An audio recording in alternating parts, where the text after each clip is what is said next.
Chapter 35. I'll be your hostage. I'll be your hostage. What's so great about bullying a little girl? Lin Yi said faintly as he stood up. Mingyao stared at the man who'd pinned her down in disbelief. He'd actually stood up for her at a time like this? Wasn't he afraid of death?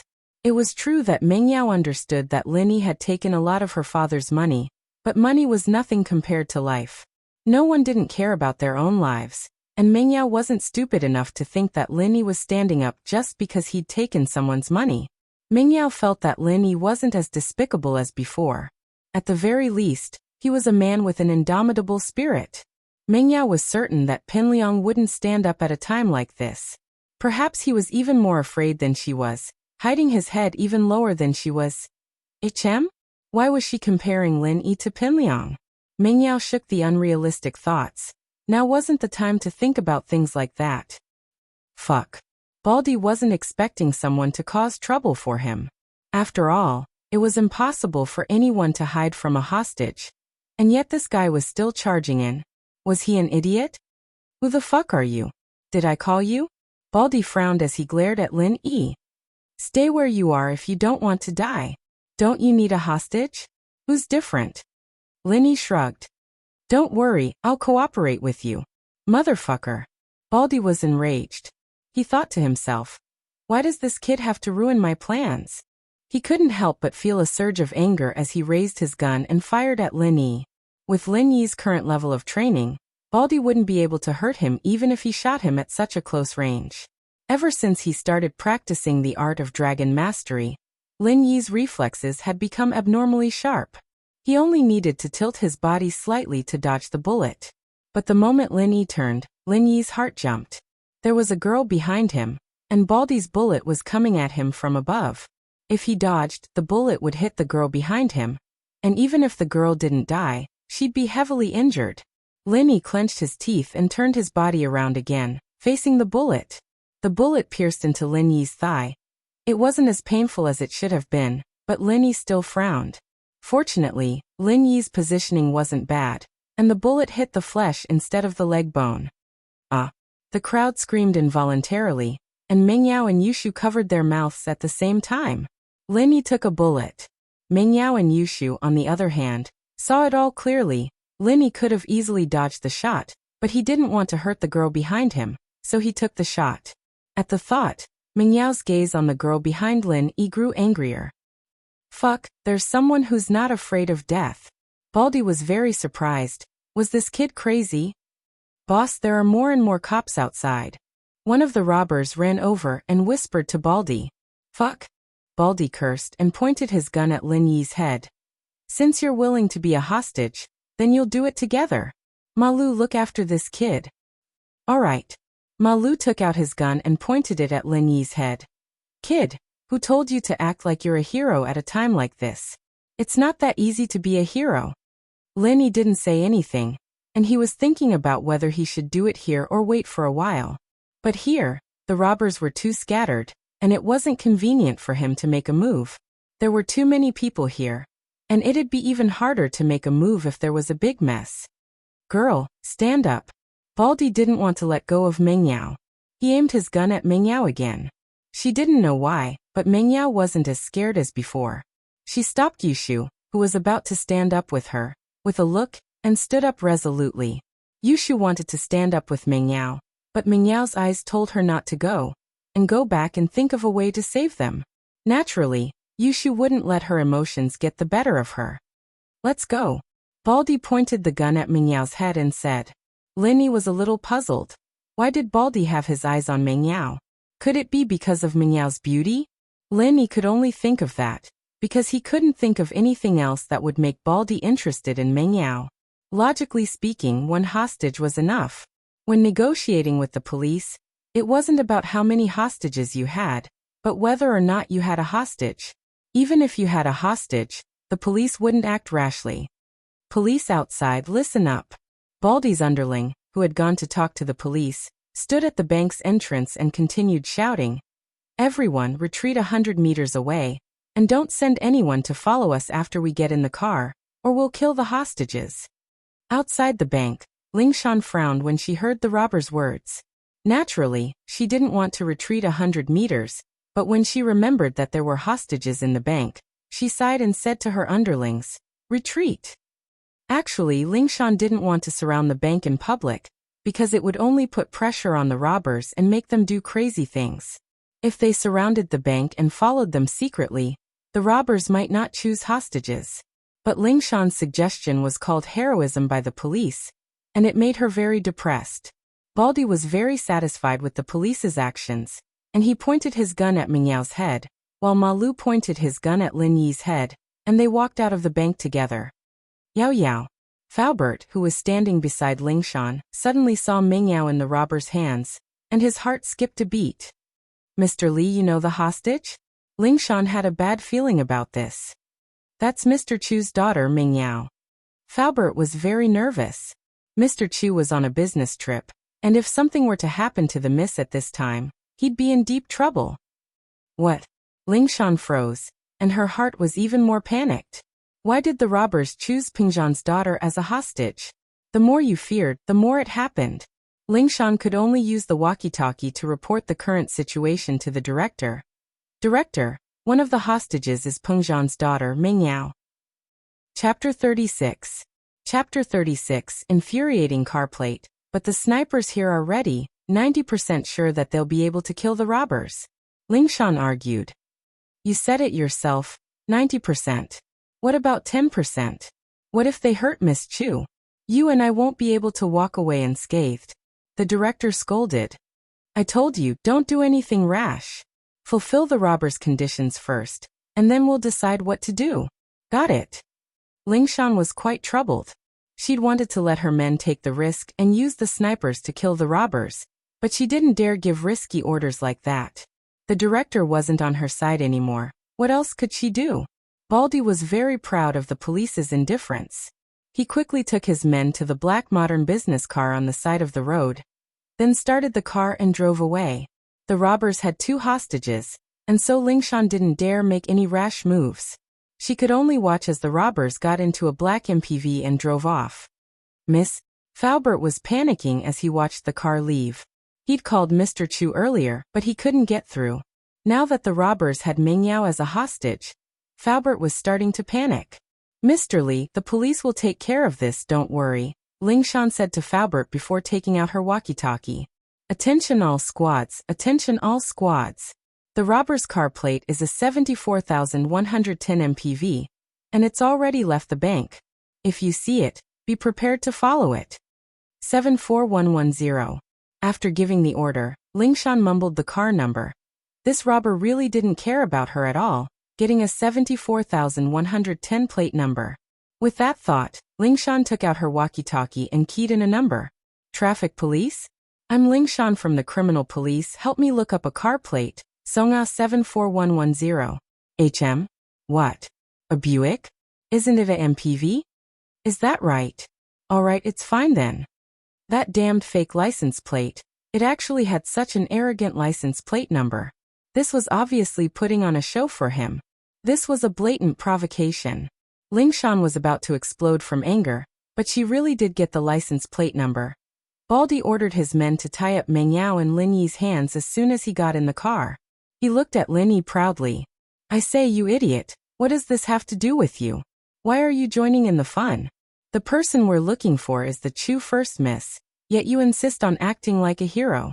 Don't blame us for capturing you as well." After listening to Baldy's words, Lin Yi's heart suddenly moved. This guy actually knew Meng Yao. This was something the two didn't foresee. They thought that the hostages were chosen randomly, and that Baldy was obsessed with Meng Yao because he thought she was pretty and wanted to take advantage of her. They didn't think that these people had a premeditated plan. They were here for Meng Yao. You know me?" Meng Yao was shocked as well. She didn't expect these thugs to know her. At the same time, she couldn't help but ask subconsciously, "I know you, how could I not know you? You're the daughter of the chairman of Pengzhan Industries." Baldy enjoyed the feeling of being on top of others. "Why would I capture you if I didn't know you?" Why did you capture me?" Meng Yao felt that something was wrong. These people seemed to have a premeditated plan, and they were here for her. "Capture you? Haha, what do you think?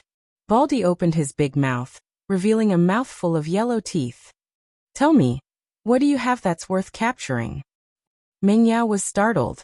This man couldn't be a pervert, could he? After capturing her, he wanted to molest her? At the thought, Meng Yao felt that it was highly possible. She was so pretty, so sexy, with big eyes, fair skin and firm breasts. Any man would fall for her, no. Meng Yao wanted to cry. She didn't want to live anymore if she was violated by this ugly monster. If she had a choice, she'd rather give herself to Lin Yi than this guy. Why did it have to be Lin Yi? The only person Meng Yao could think of was Lin Yi. Pin Liang was an annoying bastard that Meng Yao hated to the extreme. Other than Faubert, there was only Lin Yi left, wasn't there? She really was a failure. Her social circle was too narrow. She didn't even know other men. Why was she so unlucky?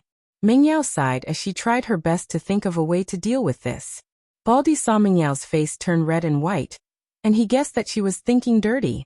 He said disdainfully, "Fuck. I've got plenty of pretty girls. I don't care about little girls like you. Someone's paying to capture you, of course." Meng Yao let out a sigh of relief when she heard Baldy's words. It was good that he didn't have that kind of thoughts about her. "Boss, I like her even if you don't like her. Why don't you let me play with her for a bit?" Ma Lu's face turned lecherous. He wanted to make a move on Meng Yao. "Ma Lu, you'd better fucking calm down. You can't touch this girl. The higher-ups said that she needs to be whole." Baldy said as he glared at Ma Lu. "Oh, that's too bad." Ma Lu seemed to be afraid of Baldy. He sat back down obediently after the scolding, not daring to make any more moves. "She's so pretty, I wouldn't have lived my life in vain if I could have a go with her." "Don't talk about useless things like that. I'll give you the money after this is over. You can go find any girl you want and play with her however you want," Baldy said impatiently with a wave of his hand. He wasn't happy with Ma Lu's impatience. Meng Yao let out a sigh of relief. Thank goodness these people weren't perverts, or her innocence would have been ruined. But the worst part was that Baldy had tied her little hand with that bastard Lin Yi's big hand, letting him take advantage of her. But when she thought of Lin Yi's hand, Meng Yao couldn't help but feel a surge of warmth in her heart. Thinking back to the scene where he pressed her down with his hand, Meng Yao felt an indescribable feeling in her heart. What was wrong with her? Could it be that her impression of him had changed just because she was touched? No, it's not that easy. But if it were someone else, would they have stood up for her at that moment? What was Lin Yi thinking? Meng Yao couldn't figure out what Lin Yi was thinking. "Fuck you, dumb girl. You're still smiling like an idiot at a time like this." Baldy was pissed as he saw Meng Yao's face blushing and giggling. This was a humiliation to him. He was the kidnapper, and this girl was smiling in front of him. Wasn't she looking down on him? Chapter 37. Chapter 37. Who killed who? All you know how to do is curse women. What kind of ability is that? Lin Yi curled his lips as he looked at Baldy. "I say, Baldy, your real goal isn't to rob a bank, is it? Robbing a bank was just a cover, wasn't it? Your real goal was Meng Yao?" So what if you saw through me? You're still my prisoner, aren't you?" There was no need for Baldy to deny it at this point. As far as he was concerned, this pretentious guy was a fish under his chopping block. He could do whatever he wanted, and he wasn't afraid of Baldy knowing his true intentions. So what if he told him? "You won't be able to run far. The police will follow you and kill you," Lin Yi said sympathetically to Baldy. "That's impossible. I've thought of a backup plan," Baldy said proudly. "The police should be running around in circles right now, haha. There's more than one car like this." "Is that so?"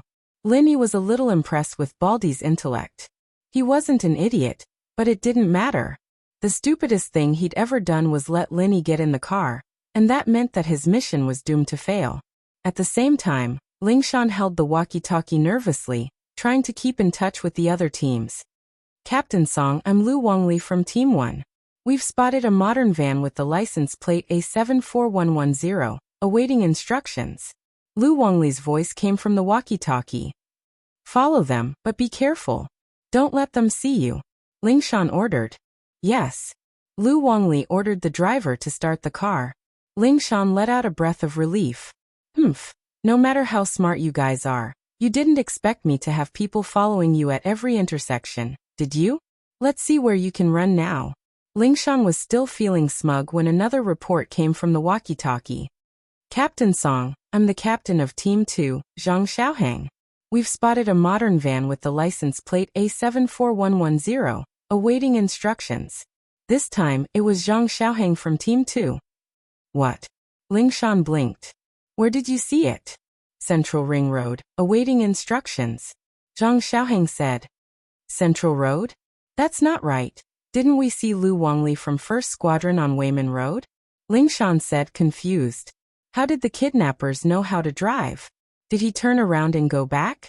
Lingshan instructed. Follow them, don't let them notice you. Yes.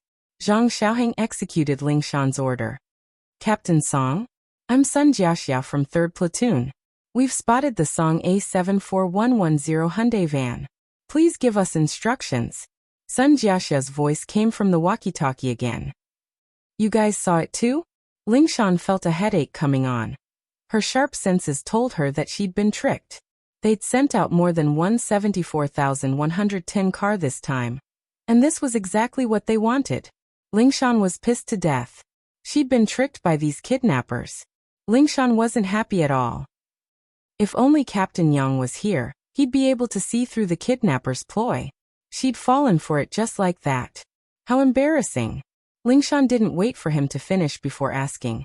Did you guys find the Song's Han A74110 Hyundai minivan? Yeah, Captain Song, you're amazing. We saw the Song A74110 Hyundai van. What do we do now? The captain asked. Follow them. Lingshan felt like she was about to collapse. She could basically confirm that the kidnappers had used the first and second 74110 Hyundai van to escape after being followed by their own people. They must be far away by now. Why kidnap her? Linny narrowed his eyes. He really wanted to know why they'd kidnap Mingyao.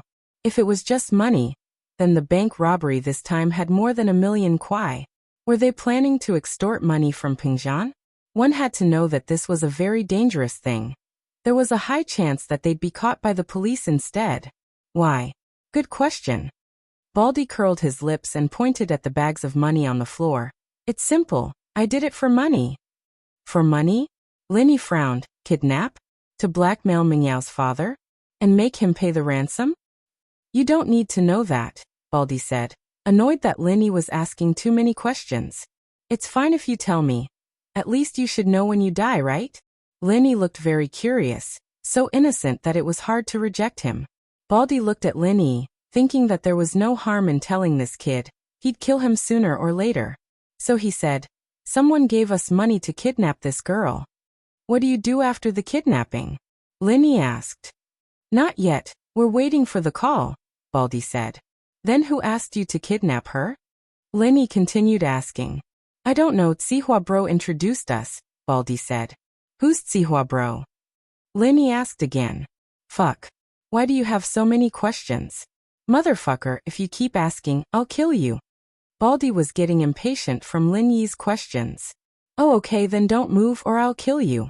A gun suddenly appeared in Linny's hand, and he pointed it at Baldy's temple. You. Baldy's eyes widened. Who could tell him what was going on? Wasn't this kid's hands tied? Why did he have a gun? In the car, the other kidnappers were shocked as well, not understanding what was going on. Linny pointed a gun at their boss's head. You. How did you untie the rope? Baldy didn't understand. Indeed, he didn't understand. Weren't Lin Yi's hands tied together? Oh, I was stupid when I was a kid. When I played with flower rope, I often tied my hands together in a dead knot. After a while, I could untie it myself, Linny said. Wow. Baldy's mouth opened wide in shock. Was that even possible? Flower rope could be so powerful? However, Baldy was still surprised. Then why do you have a gun? I got it from that Malu, Linny said as he pointed at Malu, who was closest to him. Malu subconsciously touched his trouser pocket and was shocked. His gun was indeed gone. It seemed like it was really in Lin Yi's hands. This time, Baldy was completely speechless. He gave up. What was he playing at? This kid was too powerful, wasn't he? In his heart, he was cursing Malu's ancestors. Chapter 38. Should I take off my pants? Lenny poked Baldy's head with the gun. Tell them not to move or I'll kill the hostages. Don't do anything stupid. Baldy wanted to cry. Wasn't that what he and his men said to the police at the bank? Just like that, retribution had fallen on him. What was karma in one's lifetime? Just like now. Yeah, not bad. Lenny nodded, satisfied. Can you tell me now? Who's Zihua bro? My boss. I don't know anything else, but he asked me to do this. Bro, please don't shoot. Baldy was a coward, too. He'd been acting all high and mighty before, but even he was scared when his life was in danger. He'd accepted this mission for the money, so that he could have a good time, but it wasn't worth it if he had to put his life on the line. Lenny frowned. He could tell that Baldy was just a small fry, and didn't know what was going on. All right, stop the car. Lenny ordered. Stop the car? For what? Baldy blinked. Of course we're getting off the car. You're not planning on kidnapping her now, are you? Lenny glared. No. I mean, you're not sending us to the police? Baldy wasn't expecting Lin-E to let them go. What does that have to do with me? Lenny rolled his eyes. I'm not a cop, do they give me a salary? Baldy was overjoyed when he heard what Lenny said. He'd thought that Lenny was going to send them to the police, but now that they'd escaped death, it was only natural that he'd be overjoyed. They hadn't completed the mission, but they'd gotten a huge sum of money from the bank, enough for the rest of their lives. Therefore, the bald man excitedly ordered the driver to stop the car. Lenny pulled out a gun from Baldy's body and tossed it to Mengyao. Take this and aim at their car wheels. Oh, Mengyao didn't know why Lenny said that, but she still took the gun and held it tightly in her hands. Lenny let Mengyao out of the car first, and then he did the same. You guys can choose to shoot me or Mengyao, but you have to kill me. If you don't kill me, I'll aim at your gas tank. Do you understand? Bald. Lenny said as he patted Baldy's bald head. No. No way. Baldy shivered for no reason. This brat Lin-E was really strange. Baldy didn't want to complicate matters any further. When Lenny got out of the car, he paid special attention to the Jade's reaction, but there was no sign of it. Lenny let out a sigh of relief. It seemed like Baldy and his men had made a smart choice. If Lin-Ye's Jade had reacted in the slightest, Lin-E would have grabbed Baldy and forced him to get out of the car with him. Lin-E and Mengyao got out of the car, and the car sped away like a wisp of smoke.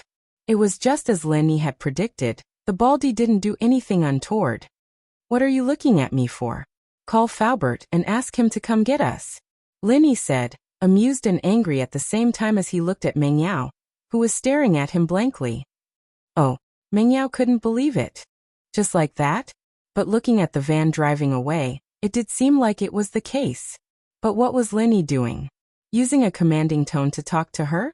Hey, why didn't you confiscate all their guns and send them to the police station?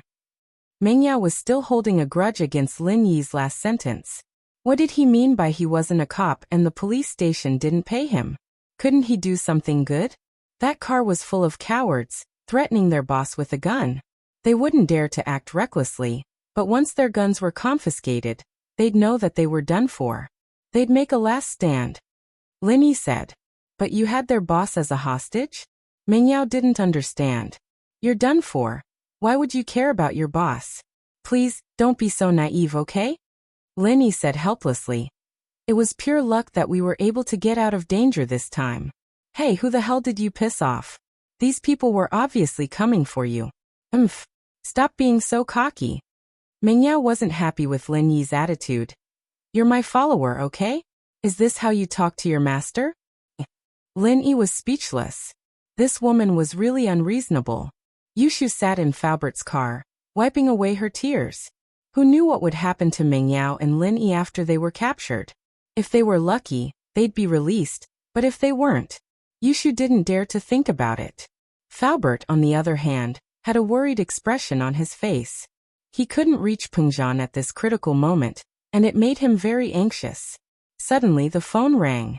Faubert was startled and picked up the phone. He looked at the caller ID, and a mixed expression appeared on his face. It was Mengyao's number, but it might not be her calling herself. It could also be the robbers using Mengyao's phone to call him. Either way, there was news. Hello? Hello? Faubert picked up the phone carefully. Faubert, come get me. Mingyao felt that Faubert's voice was so friendly for the first time. Lingshan and the police came with Faubert. Yao Yao. Yushu was the first to rush out of the car, hugging Mingyao tightly. You scared me. I thought I'd never see you again. Stupid girl, you're always talking nonsense. Mingyao had recovered from the shock, and didn't know whether to laugh or cry at Yushu's words. Mr. Lin, are you alright? Faubert asked quickly after seeing the blood on Lin Yi. I got shot in the thigh, it's nothing serious, right? Lin Yi stood up with a limp. It really did hurt a little, after all, it was a bit of an aftershock. Faubert really admired Lin Yi now. He got shot, and he said he was fine. What a real man, a real man. He wondered if Lin Yi would be speechless if he knew what Faubert was thinking. He remembered that there was a female celebrity who was jokingly called a real man. Mr. Lin, right? Please come with us to the police station to record your statement. Lingshan walked over and said formally to Lin Yi. Chapter 39. You got in through the back door, didn't you? Huh. Lingshan blinked, her face reddening as she trembled with anger. This guy was acting like a gangster in front of her. How could she do that? She'd have slapped Lin Yi right there and then, if she hadn't done that for Faubert's sake. Captain Song, what Mr. Lin means is that his leg got hit by a bullet. He can show you if you don't believe me. Faubert quickly explained for Lin Yi, knowing that she'd misunderstood. Lingshan only noticed the bloodstains on Lin Yi's pants then, feeling a little embarrassed. Is that so? You should go to the hospital first. She hated Lin Yi a lot though. She might be a cop, but she was still a girl. What kind of person would do something like that? A qualified cop needs to have sharp observation skills. There's a lot of blood on my pants, and you didn't even see it. I really don't understand how you became a captain, did you? Did you get in through the back door? Lin Yi said faintly, noticing the disgust in Lingshan's eyes. Lingshan's biggest weakness was her lack of detective experience. This had always been a thorn in her side, but those who knew her well knew that her family was powerful, but she didn't become a vice captain through the back door. She used to be a combat instructor in the special forces, with the rank of major. She'd transferred to the local criminal police force as a vice captain, so there was nothing wrong with her rank. She was one of the best in the criminal police force too. Other than the captain, Yang Huaijuan, no one else was a match for her. But Lin Yi's words had hit her where it hurt. She was good at combat, but that didn't mean she was good in other areas. She just transferred, and what she lacked the most was the observation skills she had when it came to solving cases. The people in the team respected her because of her skills, not because of her ability to solve cases. As a result, Lingshan had been learning, following Huaijuan around quietly every time he went out. She understood where she was lacking. It was just that Huaijuan, who'd left his profession 2 years earlier than her, had a wealth of detective experience. Lingshan admired him, but also felt a little jealous. But Yang Huaijuan was on a business trip today, and Lingshan had no choice but to go alone. She ended up getting mocked by that bastard Lin Yi, pissing her off. But what Lin Yi said was the truth, and she couldn't refute it. All she could do was grit her teeth, unable to do anything. In fact, it was just a bullet that hit his body. Lin Yi could deal with it himself. In the war-torn North Africa, who would go to the hospital when they were shot? He was afraid that he would be killed by the enemy before he could reach the hospital. But with a woman like Lingshan following him, Lin Yi didn't want to show off too much. What Lin Yi didn't expect was that Lingshan would really go against him, going to the hospital with him to record his statement. But it was up to her. Lin Yi didn't have anything to hide from her. Lingshan didn't dare put on airs when it came to Mingyao, the princess of Pengzhan. She didn't force her to go to the police station either. She recorded her statement in Faubert's car. Shu, how's your brother? Lingshan and Yushu had known each other for a long time, and Lingshan felt quite guilty towards Yushu's brother. It's none of your business. Yushu smiled coldly and turned her head away, not giving Lingshan any face at all. Lingshan smiled bitterly and turned to Mingyao. Miss Chu, let's take a statement then. Yushu couldn't help but gasp as Mingyao recounted what had happened. Wow. Lin Yi's that good? It can't be right? Yao Yao, I told you, letting him be your shield is the right thing to do. I guarantee that he'll help you deal with any man who tries to harass you. Who wants him? Meng Yao thought back to how arrogant Lin Yi was and she was pissed. Ling Shan was curious as well. It seemed that this Lin Yi wasn't only good at talking. Ling Shan wasn't happy with Lin Yi's claim that she'd gotten in through the back door, but she wasn't an irrational person. From Meng Yao's description, Lin Yi was a man of strategy and bravery. Even after taking a bullet, he'd still been able to hold his ground against the assailant. His spirit was commendable. Ling Shan, on the other hand, looked down on Lin Yi's words. I'm not a cop. Do they give me a salary? Couldn't he be a good citizen? But after hearing Lin Yi's explanation from Meng Yao, Ling Shan realized that what Lin Yi did wasn't wrong. If they really pissed off the robbers, neither of them would be able to escape. But as for why the robbers were specifically targeting Meng Yao, she didn't understand. These people went around in circles just to kidnap Meng Yao? But it could also be a cover-up, not arousing House Chu's suspicions. There could also be other motives, but she didn't know for sure now. She could only wait for Baldy and his gang to be captured before making a decision. Miss, I think Mr. Lin is very qualified. Mr. Chu's eyes aren't wrong. With him with you, I can finally relax. Faubert said with lingering fear, but now he truly understood Mr. Chu's intentions. This Lin Yi really wasn't simple.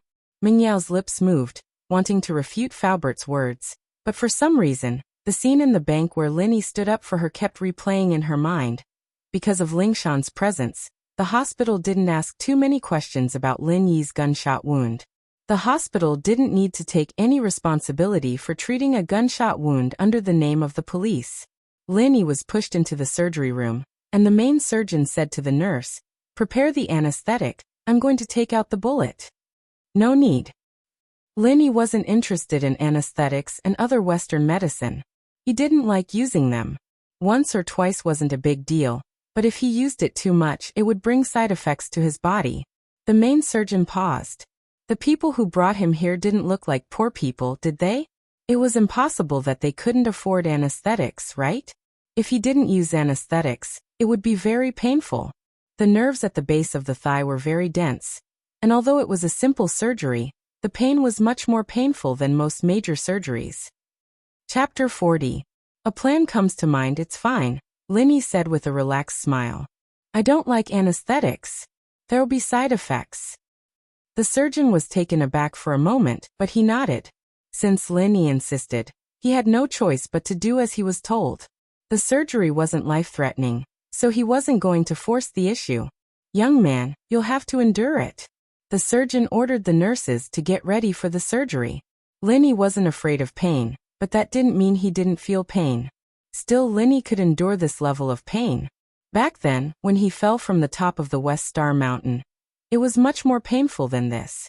It was the pain of his internal organs being strung together. Young man, how did you get hurt? The surgeon, Sun Weiman, was an experienced surgeon. His medical skills were excellent, but he also had a good eye for people. While Lin Yi had a gunshot wound, he didn't look like the kind of suspect the police would send to them. That was why Sun Weiman took the initiative to talk to him, distract Lin Yi and lessen his pain. In the bank. Got hit by a robber. Lin Yi understood what Sun Weiman was trying to say. Lin Yi's attention wasn't that easy to distract, of course. Lin Yi had been trained since he was young to never let his guard down under any circumstances, and never let his focus get distracted. Oh, I see. When Sun Weiman heard it, it was just as he had guessed. This young man was not a criminal suspect but a victim, so he said frankly, the situation at the time was very tense, right? It's all right, Lin Yi said with a smile. I could have dodged the bullet, but there was a girl behind me. She'd be in trouble if I'd dodged the bullet, so I had no choice but to take it head-on. Wasn't that a little stupid? Lin Yi had seen similar news reports back in the mountains. People who did good deeds were called idiots, and people who were cold and selfish were called smart. Lin Yi was mocking himself as he spoke. Ah. When Sun Weiman heard that Lin Yi was actually injured like this, he immediately admired this young man in his heart. Young man, you are very great. This wasn't a fool. This was a hero saving a damsel in distress. Did that girl fall in love with you at first sight? After that, I was taken hostage by the robbers. Who knows what she was thinking? Lin Yi smiled bitterly. At that time, She probably didn't think that I was taking the bullet for her. After all, the criminal was shooting at me. That's already very good. Young man, you know how to sacrifice yourself for others. Sun Weiman admired Lin Yi very much. What's your name? Lin Yi, it's on the medical record, Lin Yi said with a smile. I'm sorry. I'm in contact with too many patients every day. I rarely pay attention to these things, Sun Weiman said with embarrassment. The surgery went smoothly. Lin Yi didn't yell or move his legs, either, so Weiman was able to finish the surgery in a short amount of time. Lin Yi's reaction surprised him. He didn't use any anesthetics, but Lin Yi was able to keep up with the surgery. This young man's willpower wasn't simple at all. After the surgery, Lingshan came to the room to record Lin Yi's statement. She ran into Sun Weiben, the main surgeon. Sun Weiben naturally praised Lin Yi. Officer Song, this young man is really rare. Sacrificing himself for others, he should be a role model for society. You guys should give him an Outstanding Citizen Award for his bravery. What do you mean? Lingshan admired Lin Yi's calmness in the face of the criminal, but that didn't count as sacrificing himself for others, did it? Meng Yao didn't go into too much detail about Lin Yi taking the bullet in the bank. She only said that Lin Yi was shot by the robber, so Lingshan didn't know the details of the whole thing. Oh, you still don't know? Lin Yi could have dodged the gunman's shot, but he saw that there was a girl behind him. If he dodged the shot, the girl behind him would be in trouble, and so he took the shot. Sun Weiman praised. It's the first time I've seen a young man with such a sense of justice and compassion. Lingshan frowned. Was this for real? Why did it sound like a story? Plus, a bullet wasn't something that Lin Yi could dodge just because he wanted to. Sun Weiman was a special ops instructor, and even he couldn't guarantee that he could dodge a bullet. Was this Lin Yi better than him? Lingshan couldn't believe it. Dr. Sun, who did you hear this from? Lin Yi told me himself. Sun Weiman said. He said it himself? Lingshan paused. How could she believe her own words? Was he messing with her? She said that she could kill an elephant with one punch. Who'd believe her? Sun Weiman saw that Lingshan was doubtful as well. He smiled. This guy didn't even use anesthetics when he took the bullet out, and he didn't even complain about the pain. I believe what he's saying based on his mental fortitude alone. Sun Weiman had a lot of other things to do, so he couldn't keep chatting with Lingshan. He left after a few words, and Lingshan pushed the door open and walked into Lin Yi's room. Lin Yi wanted to leave immediately, but that would be too shocking. After all, he was injured in the leg, not the arm. So he pretended to lie down on the bed. Lin Yi, can you take the statement now? She didn't know why, but seeing Lin Yi lying down on the bed with his legs crossed made Lingshan feel like he was asking for a beating. Yes. Lin Yi laid on the bed and looked up at Lingshan, noticing that the girl's chest was extraordinarily big. It was comparable to the AV girl he'd seen this morning, and upon closer inspection, Lingshan's entire body was quite pretty. The temptation of the uniform. Perhaps sensing that there was something wrong with Lin Yi's eyes, Lingshan subconsciously followed Lin Yi's gaze to her own body, and her face blushed. Due to long periods of high-intensity training, Lingshan's chest had developed exceptionally well. It was even a little cumbersome. If she didn't wear a bra, she'd be shaking when she walked, and it was very inconvenient. She even wanted to have a liposuction surgery, but thinking about how embarrassing it would be, she decided against it. It was fine when she was in the special forces. Under the iron discipline, no one would pay attention to her chest, and so she didn't pay much attention to it.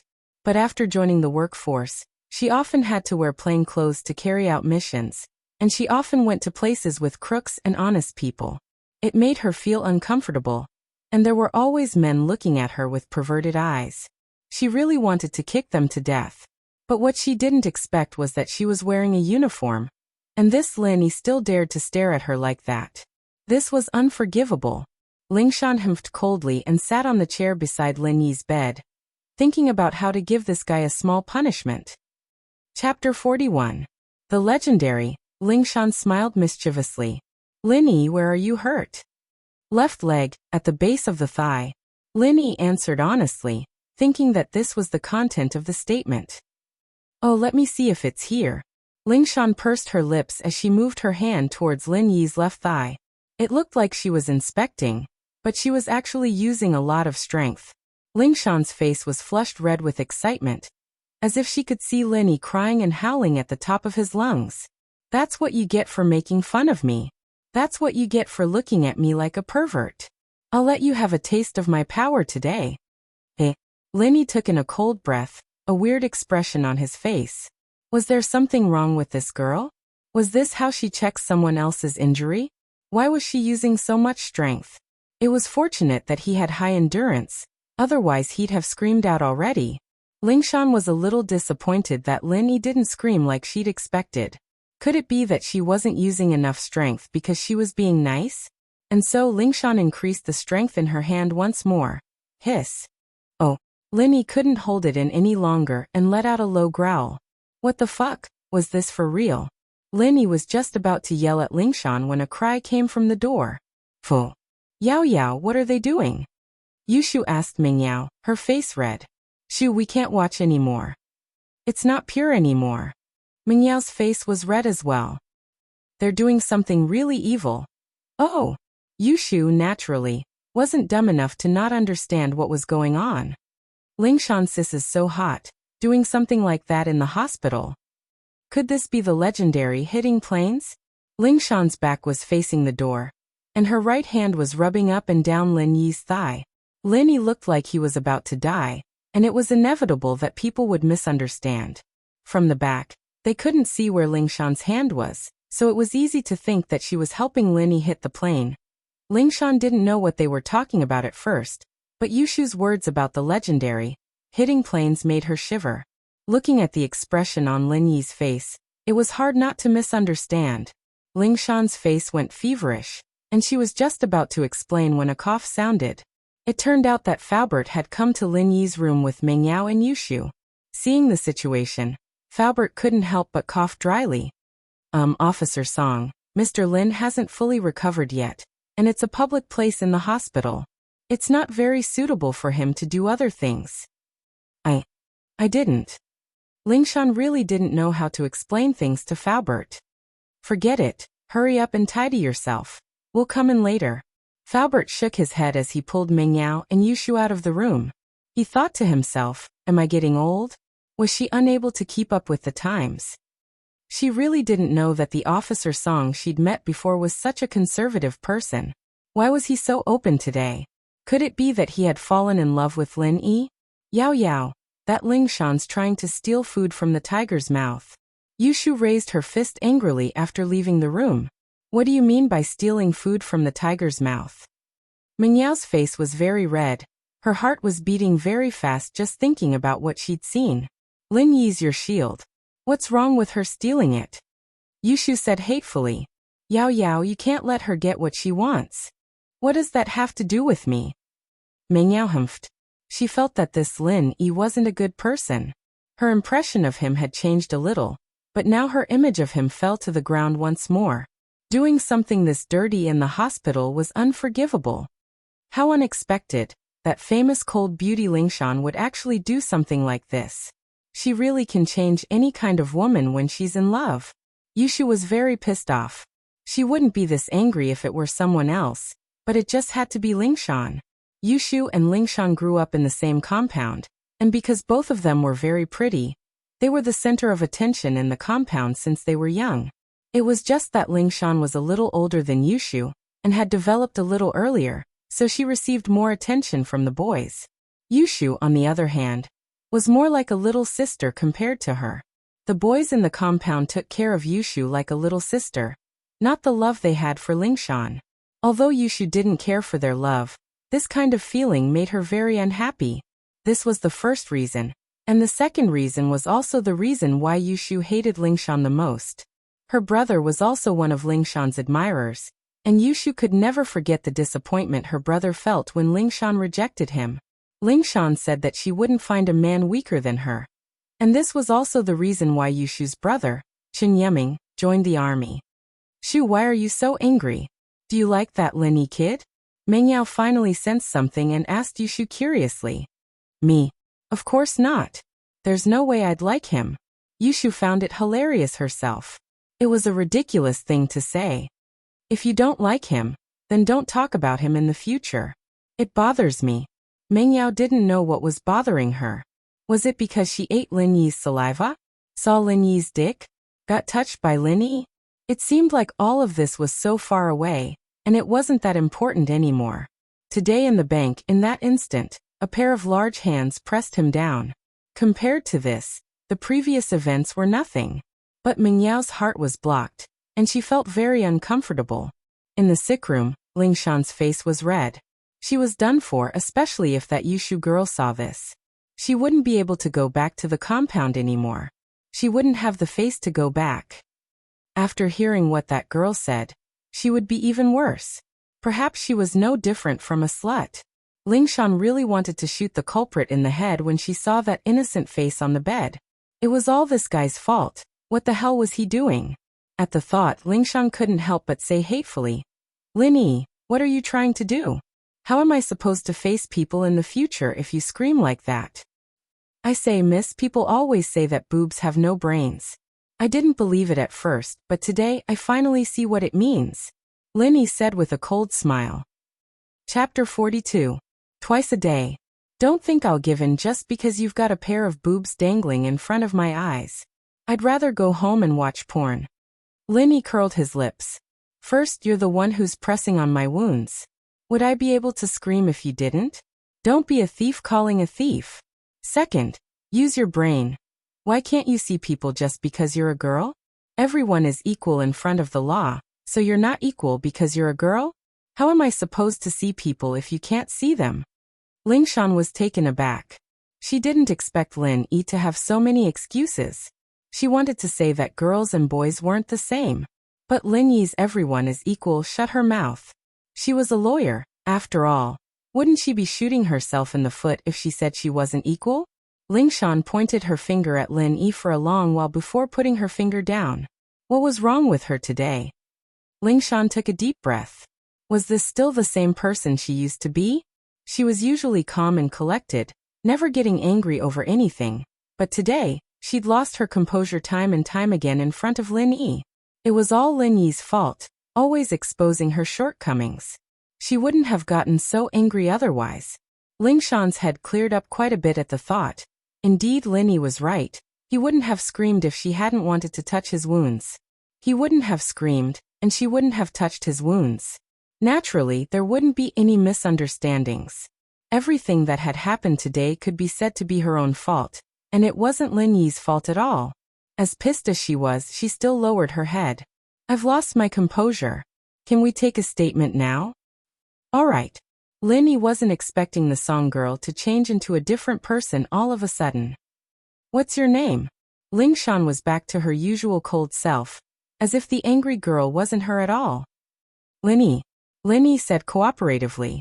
He didn't want to make things difficult for Lingshan. And what he said just now was to get back at her for hurting his wound. In fact, a girl being misunderstood like this was much worse than a guy. He'd already been misunderstood by Yushu this morning, but that didn't affect Lin Yi's daily life at all. Yushu didn't look down on him either. Age. Lingshan continued. 18 years old, just an adult. Lin Yi said with a smile. Lingshan's face reddened. She felt that Lin Yi's words and smile were implying something. It was as if he was implying that she was helping him with something, that he was an adult, and that she wasn't teasing an underage boy. She was going crazy. Lingshan felt like her head was about to explode. If this went on, he wouldn't be able to concentrate on his work. It seemed like she hadn't adjusted her mentality yet. Lingshan planned on asking Huaijuan bro for advice when he came back. She'd never seen Huaijuan show any emotions on his face before, and it was as if the captain was always calm and collected. Lingshan admired that. Tell me about the situation at the bank. Lingshan sighed as she spoke to Lin Yi. After finishing Lin Yi's statement, Lingshan left the hospital quickly under Faubert, Meng Yao, and Yushu's suspicious and disdainful gazes. Lingshan felt like a fireball, hot and red at the same time.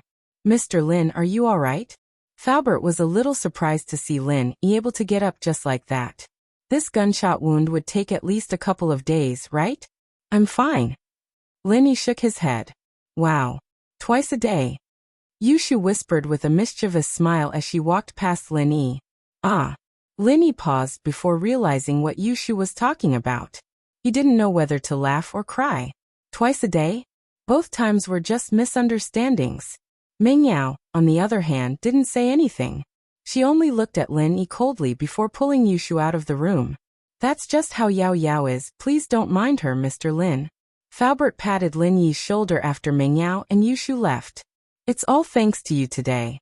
When Mr. Chu comes back, I'll definitely ask for a reward for you. No need. Lin Yi smiled. Mr. Chu gave me so much money, naturally, I have to be worthy of it. Haha. Faubert laughed happily. No matter what, it's all thanks to you today. Faubert, this isn't as simple as it seems. According to that baldy, someone called Sihua Bro ordered them to do this. Their main motive this time was probably a bank robbery. Kidnapping Meng Yao was the real deal. Lin Yi said. Although I don't know what the mastermind is planning, I think we still need to investigate this. The police force alone isn't enough. Yes, I understand. I'll talk to Mr. Chu about this. Faubert nodded. He was suspicious as well. Why did Meng Yao get kidnapped when Mr. Chu was away? Was there a connection between this and the kidnapping? Lin Yi didn't say much. After all, this was a family matter. He couldn't go overboard.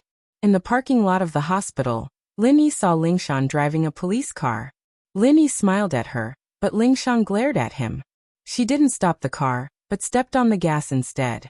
Lin Yi and Faubert got in the car together. Meng Yao and Yushu were already in the back seat, talking about something. But when Faubert and Lin Yi got in the car, the two stopped talking. The atmosphere in the car became heavy. Meng Yao and Yushu were talking about Lin Yi in the car. Meng Yao's opinion was firm, and she wanted Lin Yi to leave. Yushu, on the other hand, thought that Lin Yi staying wasn't bad at all. At least he would have breakfast every day. This made Meng Yao furious. Why did he only know how to eat? There were plenty of chefs in the restaurants under her family. Why would they need a country bumpkin like Lin Yi? And so the two fell silent. When Lin Yi got in the car, it became even more silent. Faubert parked the car in front of Meng Yao's villa. It seemed that Yushu was going to stay with Meng Yao. Faubert didn't even park the car in front of Yushu's house. The three got out of the car, and Faubert drove away. He still had to go to the hotel to prepare food for the three kids. Of course, in his eyes, Lin Yi was also a kid. Stop. Meng Yao stopped Lin Yi the moment he stepped into the villa. Chapter 43. She doesn't like him. You saved me today. I'm very thankful for that. I'll tell my dad to give you more money as a reward, but that doesn't mean I'll accept you. I'll tell my dad to fire you when he gets back. Meng Yao said after some hesitation. Lin Yi shrugged, a helpless smile on his face. Don't worry, I won't stay here if Mr. Chu fires me. Lin Yi felt like he was a bit of a failure. Was it because the miss was too hard to please? Or was it because he wasn't good enough? But it didn't matter. As much as he liked the easy life he had right now, going to school and getting out of school, living with two beautiful girls, and having a good friend at school, it wasn't a life that belonged to him. Meng Yao panicked even more as she watched Lin Yi's downtrodden silhouette. Was she wrong? Shouldn't she have kicked him out? Meng Yao's heart wavered for the first time in her life. Lin Yi was the scale that she was supposed to be on. Lin Yi went back to his room and took off his clothes. There was a large patch of blood on his pants, and it looked like he wouldn't be able to wear them anymore. It was such a waste of a good pair of pants. Lin Yi's heart ached a little as he tossed the pants into the trash can in the corner of his room. Lin Yi took out a spare set of school uniform. Lin Yi walked out of his room after changing. Meng Yao and Yushu were watching TV on the sofa, and Lin Yi didn't want to disturb them. He sat down on the sofa furthest away from them, and started watching cartoons with them. Yushu glanced at Lin Yi before going back to watching cartoons. Meng Yao, on the other hand, didn't even look in Lin Yi's direction. Because of the bank robbery, it was already past 9 p.m. when he got home. Although Uncle Fu rushed to the hotel to get the food, it was already 10:30 p.m. by the time it was delivered to the villa. It was already 10:30 p.m. As usual, Faubert left after leaving the food behind. The only difference was that when he left today, he specifically reminded Lin Yi, "Don't forget to check if the door is locked at night. Protect the two girls." "Don't worry, Faubert." Linny gave Faubert a reassuring look. When Linny cultivated at night, he could already replace sleep. However, that was also the time when Lin Yi's spirit and senses were at their sharpest. Even the slightest movement couldn't escape Lin Yi's ears. Therefore, Linny was very confident about the safety of the villa at night. Oh! Yushu cheered as she smelled the food. I'm starving. There's finally food. Yao Yao sis, let's go eat. Mengyao stood up and walked to the kitchen with Yushu. She was a little hungry as well, but there was an indescribable pressure in her heart. She wasn't as lively as Yushu. Yushu couldn't wait to open the sealed container as they sat at the dining table salivating. Yao Yao sis, it's braised chicken, tofu, hot and sour potato strips, and pig's foot soup. This pig's foot soup must have been custom-made for breast enlargement. Mengyao glared at Yushu, telling her not to talk nonsense. There was a man in the house, and it wasn't the two of them anymore. Oh! Yushu shut her mouth. It smells so good. I love tofu. I heard that if you eat too much tofu, your skin will become whiter, just like the tofu beauty in the textbook.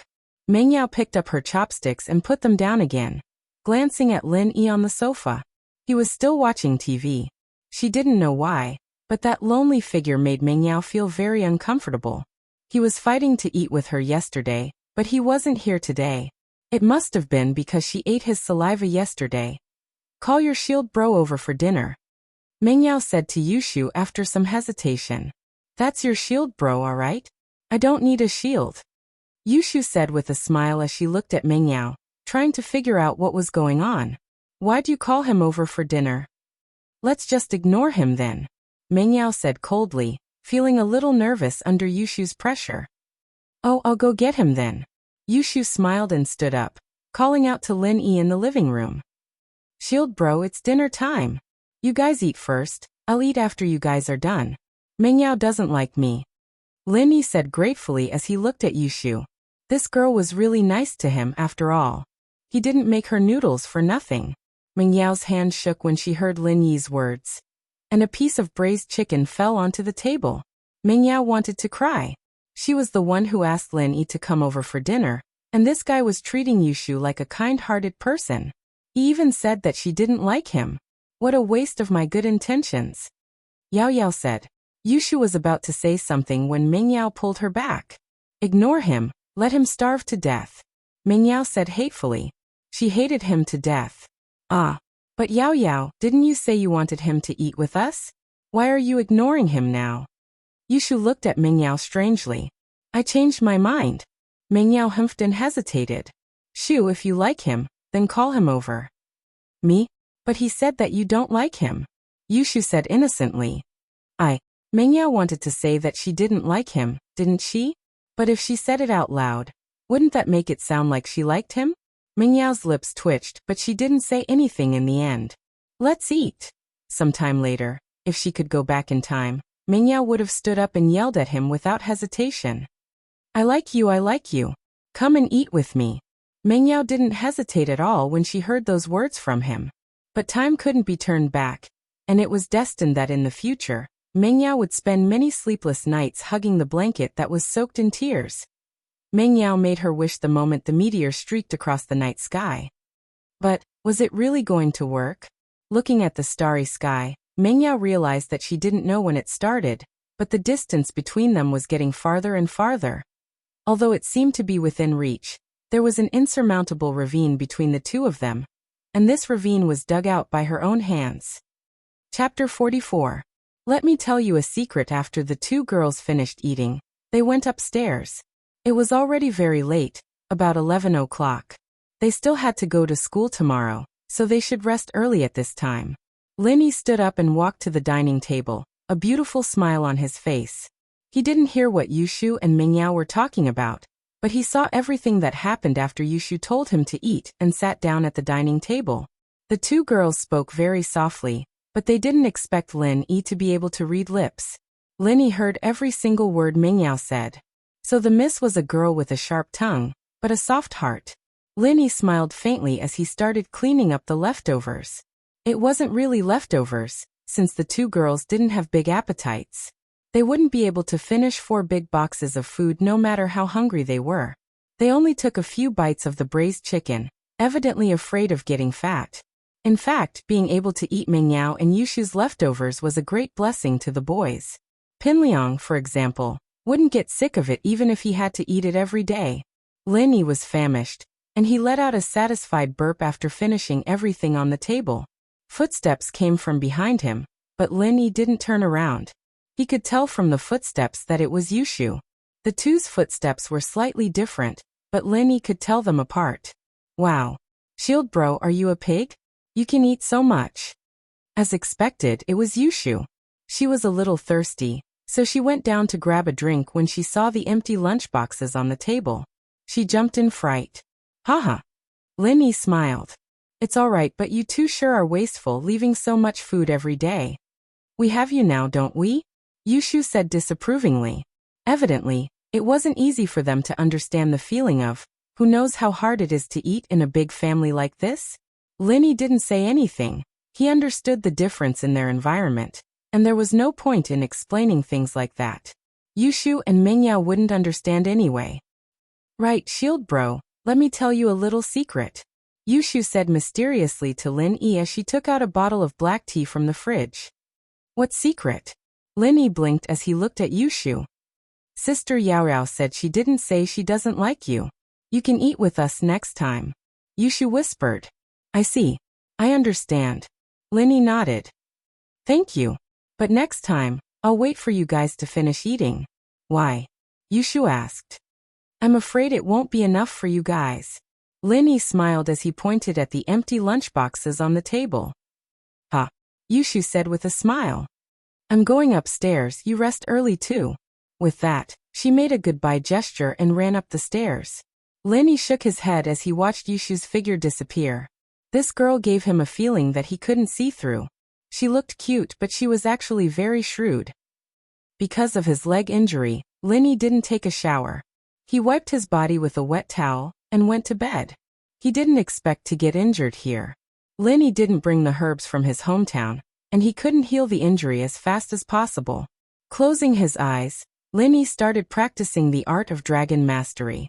Although Lin Yi looked forward to a breakthrough every day, there was still no progress. The warm sunlight shone into the room, shining on Lin Yi's body. Lin Yi stretched and opened the window, enjoying the fresh air. It was another beautiful day. Lin Yi was looking forward to life. This student life was something he'd always dreamt of. And now that it had come true, he would cherish it. Who knew when the miss would kick him out? Songshan Police Station, in the interrogation room of the criminal police. Lingshan looked at the people in front of her helplessly, feeling powerless. It had been a night, and there was no progress on the case. The information they got were all useless. The fake black MPVs with Songshan A74110 plates were all arrested, but they were all people who didn't know anything. Lingshan didn't believe it at first, but after investigating these people's backgrounds, Lingshan was disappointed. These people were either laid-off drivers or bus drivers on vacation. The cars with the Song A74110 license plate were hired by someone else. They were each given 500 yuan to drive the cars to the designated location at the designated time.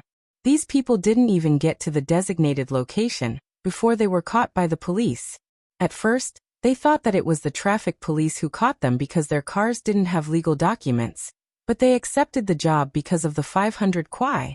When they found out that it was related to a bank robbery, they realized that they'd been tricked by the criminals. These people could only be sent to the traffic police and dealt with according to the traffic laws. Lingshan couldn't vent her anger on these people. The exhaustion of the night was a waste of energy, and Lingshan was depressed. After all, this was her first time solving a case on her own, and the pressure was unimaginable. Captain Song, should we increase the intensity of the search? Lu Wangli, the squadron leader of the first squadron, asked. They'd been searching for the entire night, but they hadn't found any traces of the robbers. If they continued searching after dawn, it'd definitely interfere with normal social activities, and so Lingshan was hesitant. If they increased the intensity of the search, it'd be equivalent to setting up checkpoints on the main roads, checking the people in the cars. I'll ask Captain Yang. In the end, Lingshan had no choice but to call Huaijuan and ask him what she should do in a situation like this. Sometimes Lingshan felt that she was really lacking. Huaijuan was also a retired soldier, but his observation skills were 100 times sharper than hers. It didn't matter what case it was, it wouldn't be able to escape his meticulous analysis and reasoning. The truth of the case would come to light very soon. But Lingshan felt that she had too much to learn. This vice-captain position. Yes, Linny was right, it really did seem like she'd gotten it through the back door. Chapter 45. Sihua Bro. At the same time, a black van was parked in front of an abandoned warehouse on the outskirts of Songshan, but the license plate had been removed. Fuck, are these policemen crazy? Didn't they just rob $1 million? Do they have to do this? Baldy spat on the ground, pissed. Yeah, boss, we can't go on like this. Aren't we trapped here? Malu was frustrated as well. Fuck, this is bad. Alright, stop complaining. I'm waiting for Sihua Bro's call. Baldy waved his hand impatiently. The phone rang, and Baldy quickly picked it up. Is this Sihua Bro? I'm Baldy. What the fuck are you doing? A cold voice came from the other side of the phone. Sihua Bro, what's wrong with me? Baldy paused. Did you take the money out of the bank? Sihua Bro asked darkly. I just brought it out. What's the big deal? Baldy said, feeling wronged. It wasn't easy for him to rob a bank, and if he didn't take the money with him, wouldn't it be a waste? Pig brain. What did I tell you? I told you not to take the money. Are you fucking deaf? Sihua Bro cursed. The cops wouldn't have put in so much effort to capture you if you didn't take the money. They're only working so hard because you took the money. Baldy thought about it, and realized that it was indeed the case. It was all his fault for being greedy and causing a disaster. He quickly begged. Sihua Bro, I'm risking my life for you. You can't just leave me like this. You have to save me. Humph. Is that girl alright? Sihua Bro humphed coldly. Girl? What girl? Baldy blinked. Mengyao. You didn't touch her, did you? Fuck. Sihua Bro's voice was a little rushed. You're done for if you touch her. Ugh. Baldy stuttered as he remembered Mengyao. I'm sorry, Sihua Bro, she was rescued. What? Sihua Bro shouted. You motherfucker, you didn't catch him? No. Baldy said with a trembling voice. Then you can fucking wait for your death. It was a mistake to ask you for help. Sihua Bro cursed.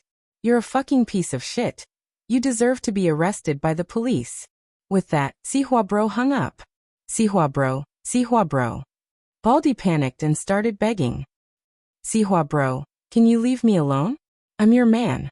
But after praying for a long time, Baldy realized that Sihua Bro had hung up. Boss, what did Sihua Bro say? Malu asked anxiously after Baldy put down the phone. Sihua Bro abandoned us, we're done for. Baldy said dejectedly. Doomed. Malu was taken aback. What do you mean? Sihua Bro doesn't care about us anymore? He doesn't care about us anymore, because we didn't catch that Chu Mengyao girl. Baldy sighed as he sat on the ground. Motherfucker, you fucking Baldy, it's all your fault. That girl wouldn't have been able to get away if you hadn't been kidnapped by that kid. Malu suddenly became agitated as he jumped up from the ground and pounced at Baldy. You dare to rebel? Baldy was stunned. He looked at Malu in disbelief as he punched himself. Why are you still trying to act tough at a time like this? Malu smiled coldly. You motherfucker, if that kid didn't take your gun, we wouldn't be in this state right now.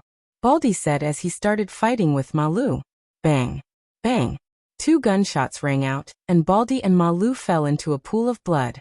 Both of them died with their eyes wide open. It was Baldy's lackey who had been shouting at the bank. His name was Ji Laosan, and he was the most prestigious person in the group other than Baldy. He was the vice leader. Third bro. You. The remaining 2 lackeys looked at Ji Laosan in shock. These 2 people are too sentimental and blaming others. Old Ji snorted and said, What time is it now? Fighting amongst ourselves? Sihua Bro doesn't want us, so he doesn't want us anymore. But we have hands and legs, and most importantly, we have money. As long as we survive this, we'll be able to enjoy endless wealth. Don't you guys think so? The 2 lackeys thought about it and agreed. Baldy and Malu were arguing endlessly, and fighting amongst each other was the scariest thing in a situation like this. If they weren't careful, they'd become a clue to the police, and they'd fall into the police's hands. Only by working together could they survive this crisis. The two lackeys nodded at the thought. After all, Baldy was dead, and Ji Laosan was now the leader. They could only place their hopes on Ji Laosan if they wanted to be safe. This money is enough for the three of us to spend for the rest of our lives. Ji Laosan opened the money pouch, revealing the bundles of banknotes inside. He knew that there was no point in saying anything right now. Money was the only thing that could buy people's hearts. We'll each get close to 500,000 in here. 2 less people means 1 less person to split the money with. Third bro. We'll leave everything to you 3. The 2 lackeys nodded in agreement. Ji Laosan nodded in satisfaction as he looked at Baldy and Ma Lu's corpses in disdain. Both Meng Yao and Yushu almost overslept because they'd slept late last night. The two only crawled out of bed after the alarm had rung thrice, running to the bathroom to wash up. Lin Yi, on the other hand, woke up early and made 3 bowls of noodles. He started boiling water when he heard the commotion upstairs. He'd made Yangchun noodles yesterday, and Lin Yi was making chicken noodles today. There were still some leftovers from the braised chicken from yesterday, so Lin Yi decided to use the leftover chicken juice to make the soup. Lin Yi's noodles were done by the time Meng Yao and Yushu came downstairs. Wow, it smells so good. Yushu's nose was sharp, and she picked up the smell immediately. She ran to the dining room happily. Yao Yao, your shield bro made noodles for us again. Meng Yao had wanted to follow Yushu to the dining room, but Yushu's words stopped her in her tracks. It was Lin Yi's noodle. Should she go?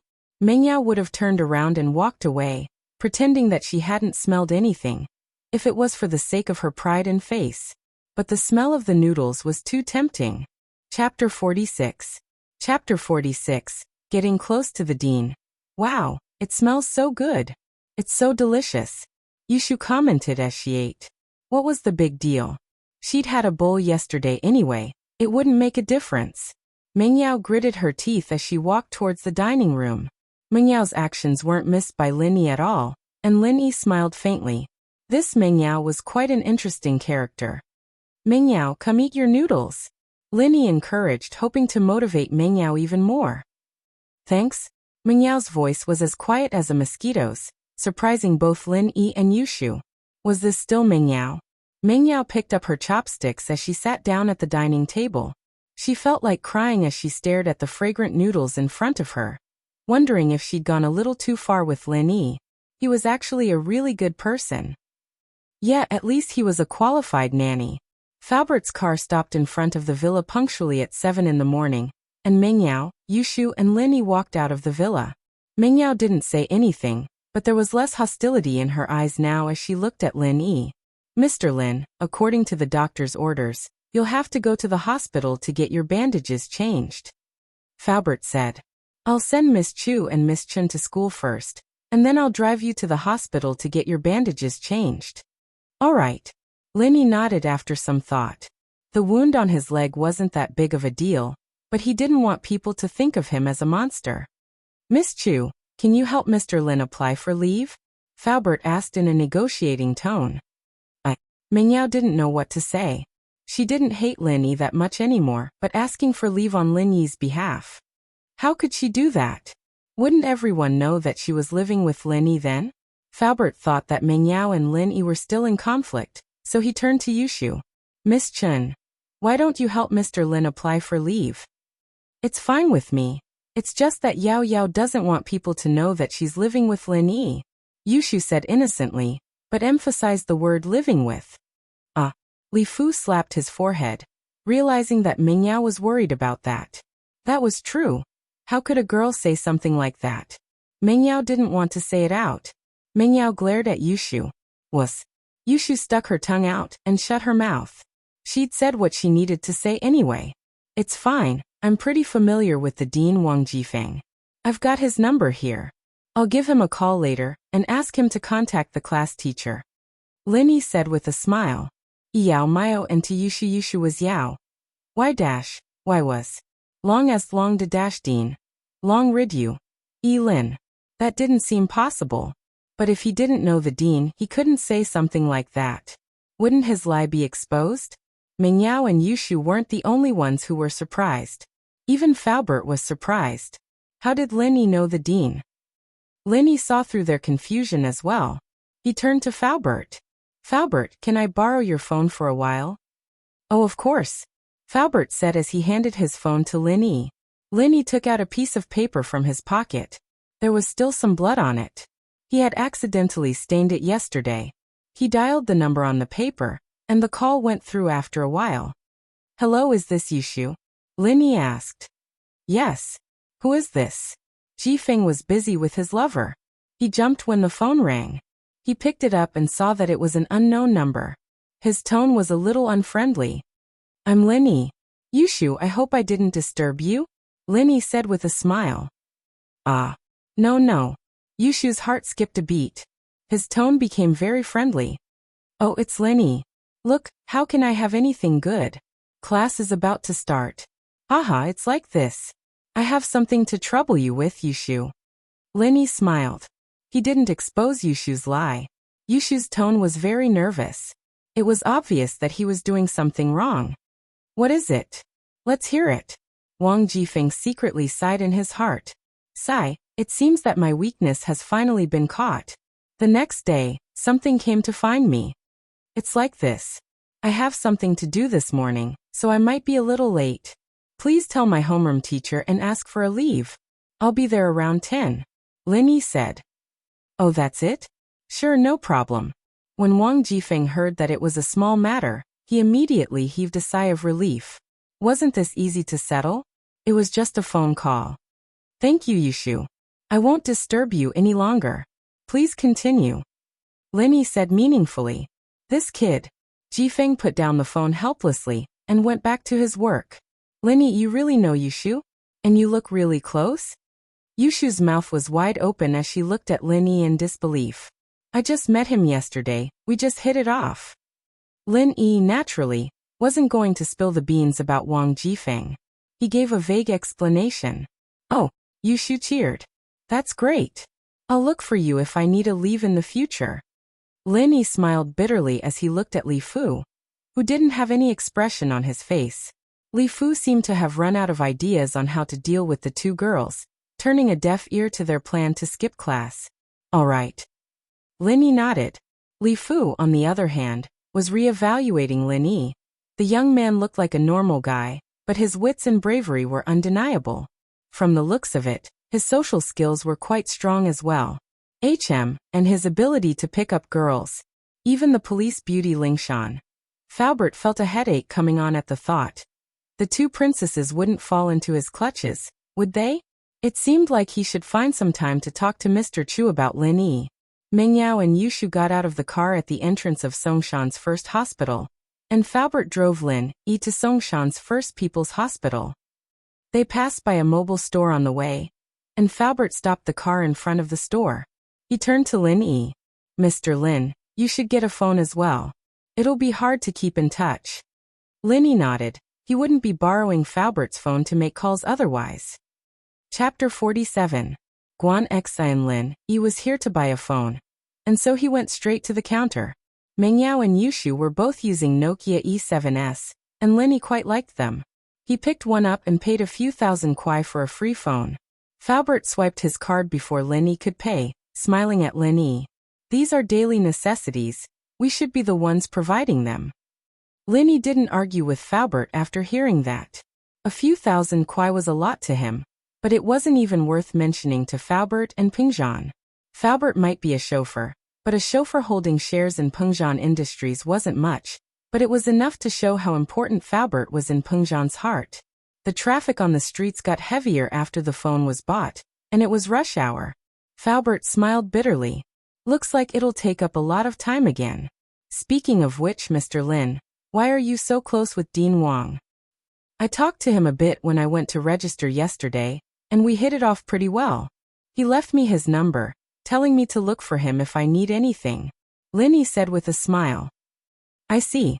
Faubert didn't quite believe it, but Linny didn't want to talk about it, so he didn't press him. They finally arrived at People's First Hospital, but it was already 8:30 in the morning. They'd walked for about an hour before they arrived. They found Dr. Sun Weiman, who was very happy to see Lin Yi. He smiled at him. "Little hero, you're here. You're recovering pretty fast, aren't you? You can even walk like that. Anyone else would have been using crutches." "Dr. Sun, please don't call me little hero. It's a little awkward. Plus, I'm no hero." Lin Yi was embarrassed by Sun Weiman's stare. Lin Yi felt that there was something wrong with Sun Weiman's smile. "He deserves to be a hero. You deserve it." Sun Weiman waved his hand and smiled like an elder. "But young man, you're a bit too romantic. Yesterday's incident with that female police officer has become the talk of the hospital. Even the policewoman admires you, little hero." Lin Yi suddenly broke out in a sweat. "No way. People always said that news traveled very fast on campus. Could it be that news traveled very fast in the hospital as well?" "Haha, okay, I won't tease you anymore." Sun Weiman smiled as he wrote down a medical advice and handed it over to Lin Yi. "Take this to the treatment room." "All right." Lin Yi hurriedly took the medical advice and ran out of Sun Weiman's treatment room. His back was drenched in cold sweat. If that girl Lingshan were to hear about what happened today, it'd be a huge problem. He'd tried his best to convince her last night, but she'd had nothing to say about it. Wouldn't she come looking for him when she realized what had happened? Just thinking about it gave Lin Yi a headache. The treatment room was right in front of the treatment room. Lin Yi knocked on the door. A very gentle voice came from inside. "Please come in." Hee. The voice of a beautiful nurse was really nice to hear. Lin Yi opened the door casually and walked in. "Hello, I'm here to change my dressing." "Ah." The nurse in the treatment room raised her head in surprise and looked at Lin Yi. You're okay?" "What do you mean I'm okay? I haven't changed my dressing yet." Lin Yi didn't know what was going on. The nurse was quite pretty, with a round face and big eyes. Was she a psychopath or something? You don't recognize me?" Guan Xian pouted and looked at Lin Yi with a pitiful look. Yesterday was Guan Xian's first month's salary. She was very happy. She was finally independent. She didn't need to be called a money worshipper by her family anymore. In fact, Guan Xian didn't lack money. On the contrary, her family was very rich. But Guan Xian didn't want that. She wanted to work hard and earn her own money. After graduating from medical school, Guan Xian stayed in Songshan's First People's Hospital as a nurse. In fact, in this era of fierce competition, it wasn't easy to be a nurse. Many beautiful girls had to lower their heads to get the job they wanted. But Guan Xian's family background was there. Sleeping with the daughter of a hospital shareholder? Wouldn't that be suicidal? Who would dare? Guan Xian went to the treatment room under the guidance of the hospital's director. The director let Guan Xian stay there because the director of the surgery department, Sun Weiben, was a very upright person. Otherwise, if there was a scandal of a doctor flirting with a shareholder's daughter, he might as well resign.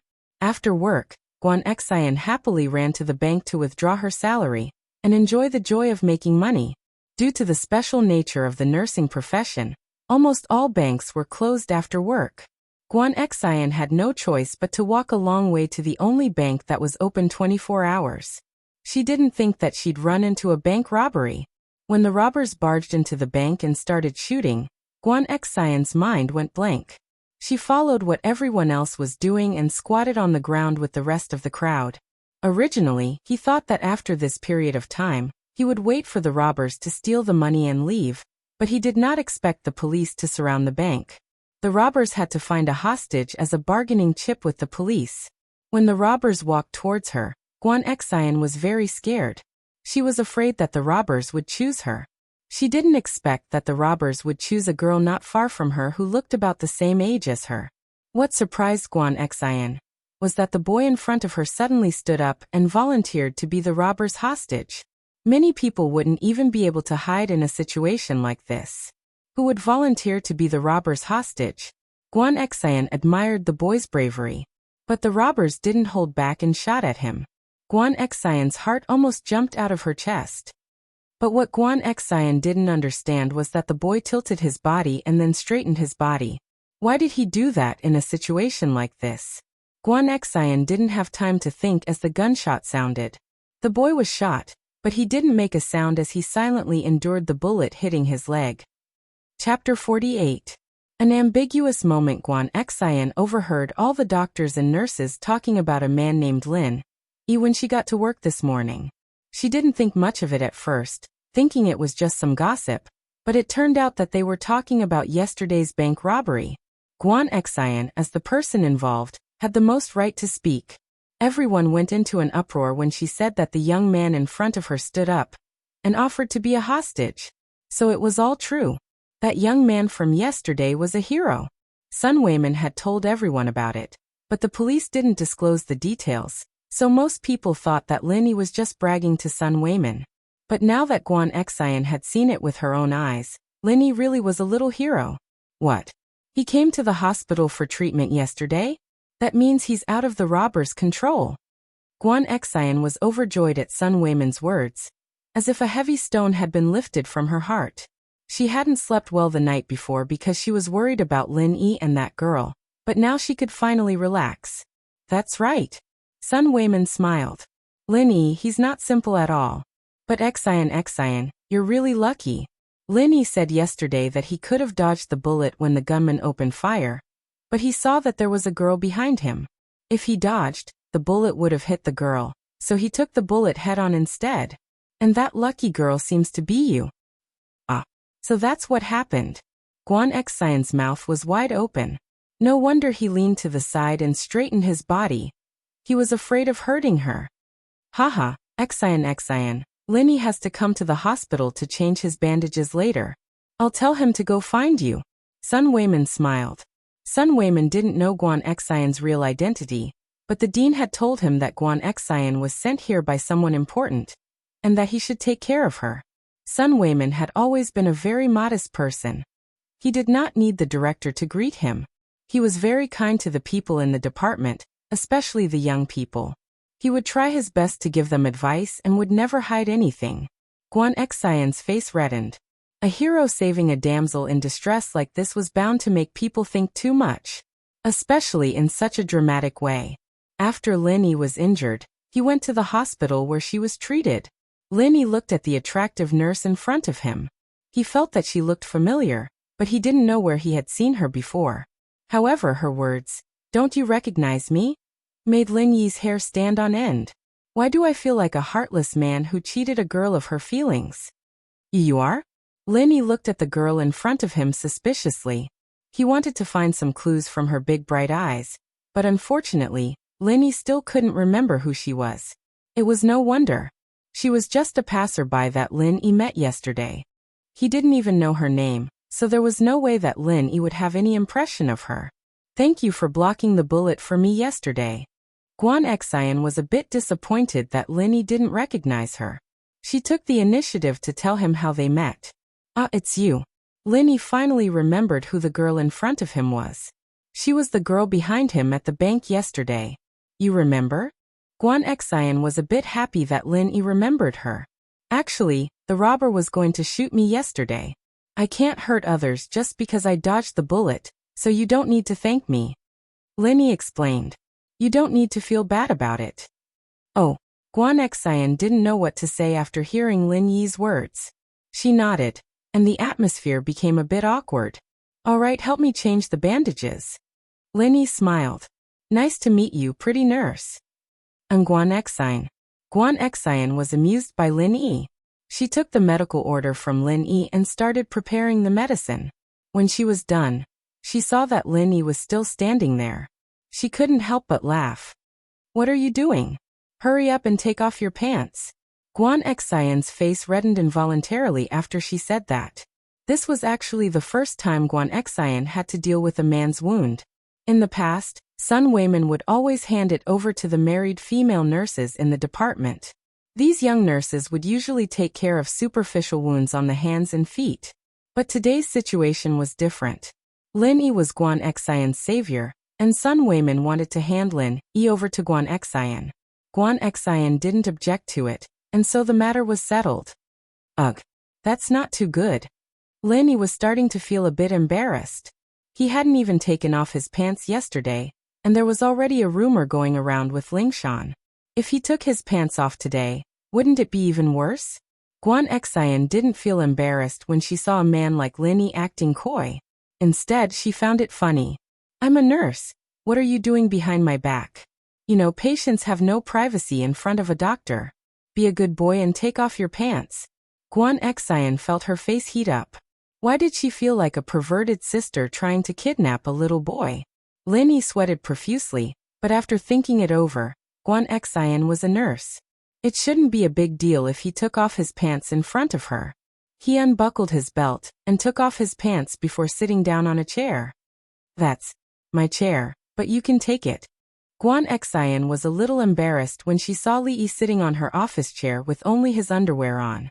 She thought about it and decided that it was fine. Lin Yi, on the other hand, was a little apologetic. I didn't know this was your chair. Do you want me to switch? Forget it, your leg's injured. Don't switch it around. Guan Xian said as she squatted down and started examining the bandages on Lin Yi's leg. She didn't think that Lin Yi, who looked so skinny, had such muscles on his legs. No wonder he was able to leave with the criminals after getting shot. Guan Xian was a little surprised. Guan Xian carefully unwrapped the bandages, but the more careful she was, the more nervous she got. Especially when she saw the bulge in Lin Yi's underwear, Guan Xian felt her breathing quicken. Her hands trembled slightly, and her face was as red as the sunset. Guan Xian was nervous, but Lin Yi wasn't any better. A beautiful girl in a nurse's uniform squatting down on his crotch. It was inevitable that his imagination would run wild. Chapter 49. Find me tomorrow. Guan Xian was feeling the warmth of Guan Xian's hand. She'd accidentally touched Lin Yi, so she couldn't help but lower her head in embarrassment. She didn't want Lin Yi to see the look on her face, and that was when tragedy struck. Ah! Guan Xian couldn't help but cry out as she stood up, but she was too embarrassed to even lift her head up.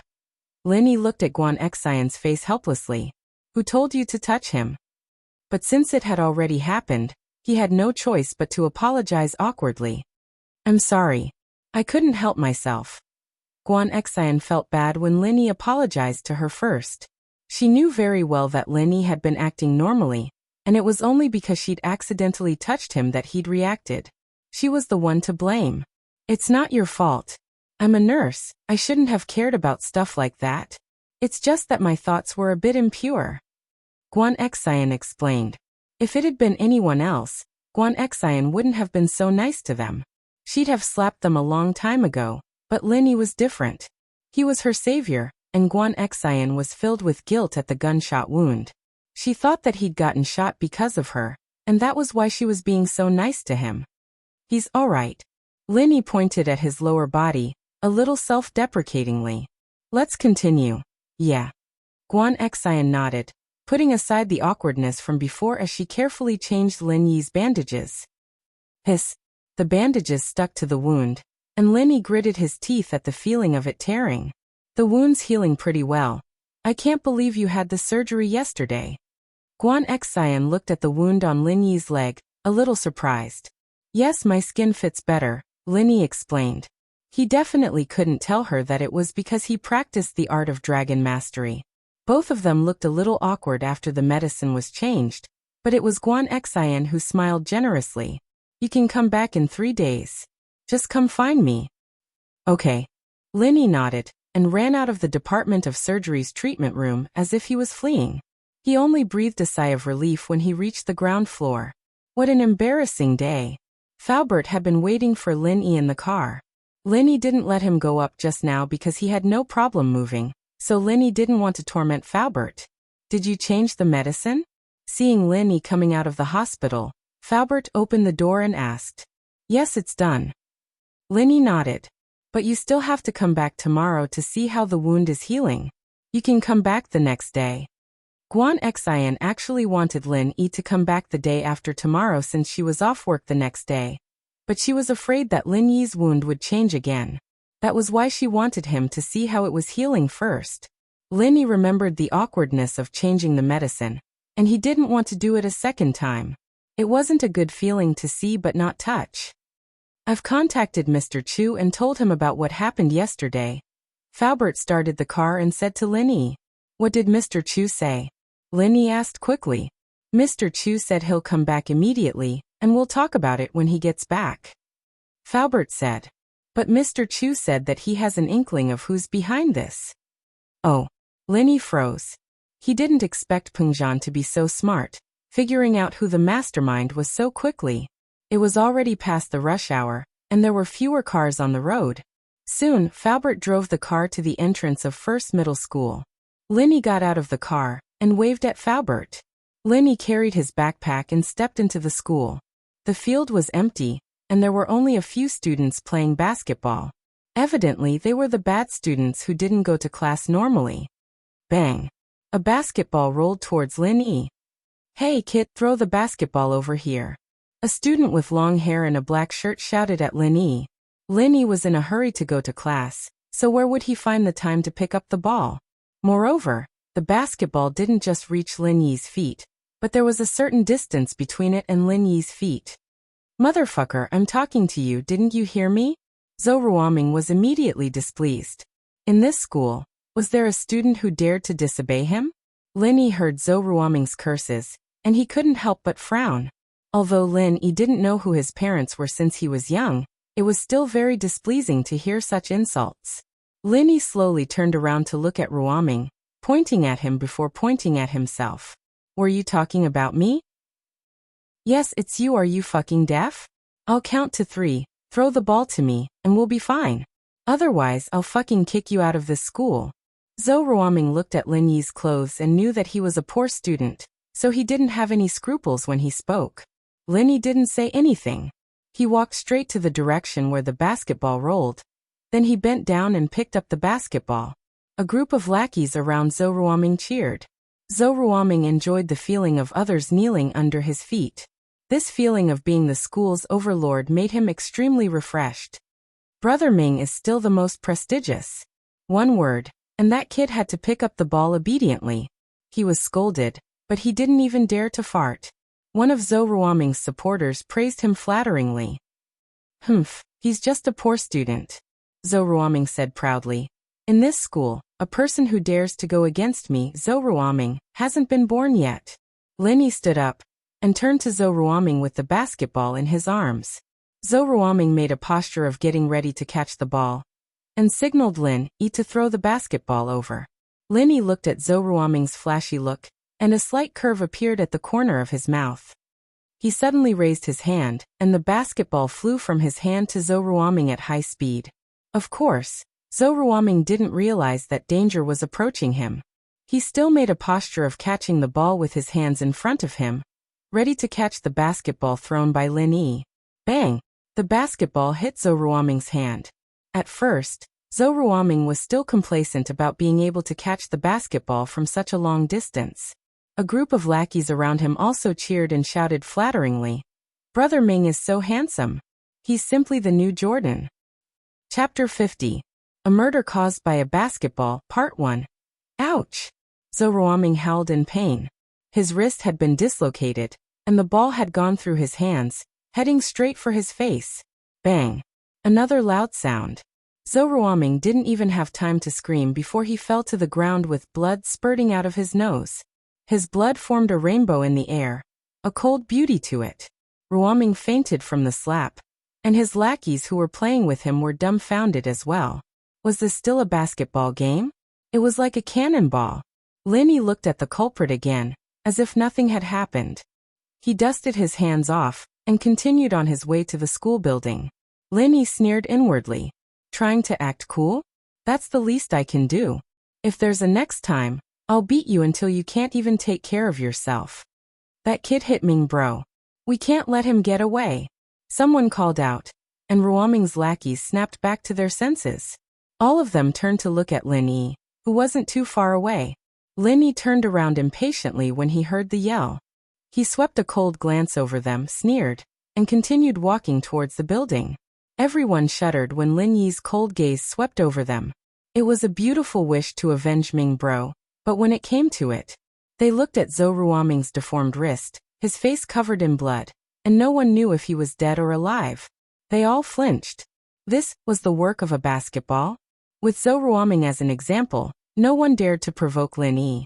Who was the dumbest? Even their boss was lying on the ground. What else could they do that was better than Zhou? The group of people lowered their heads. The subordinate who had shouted earlier also shut his mouth.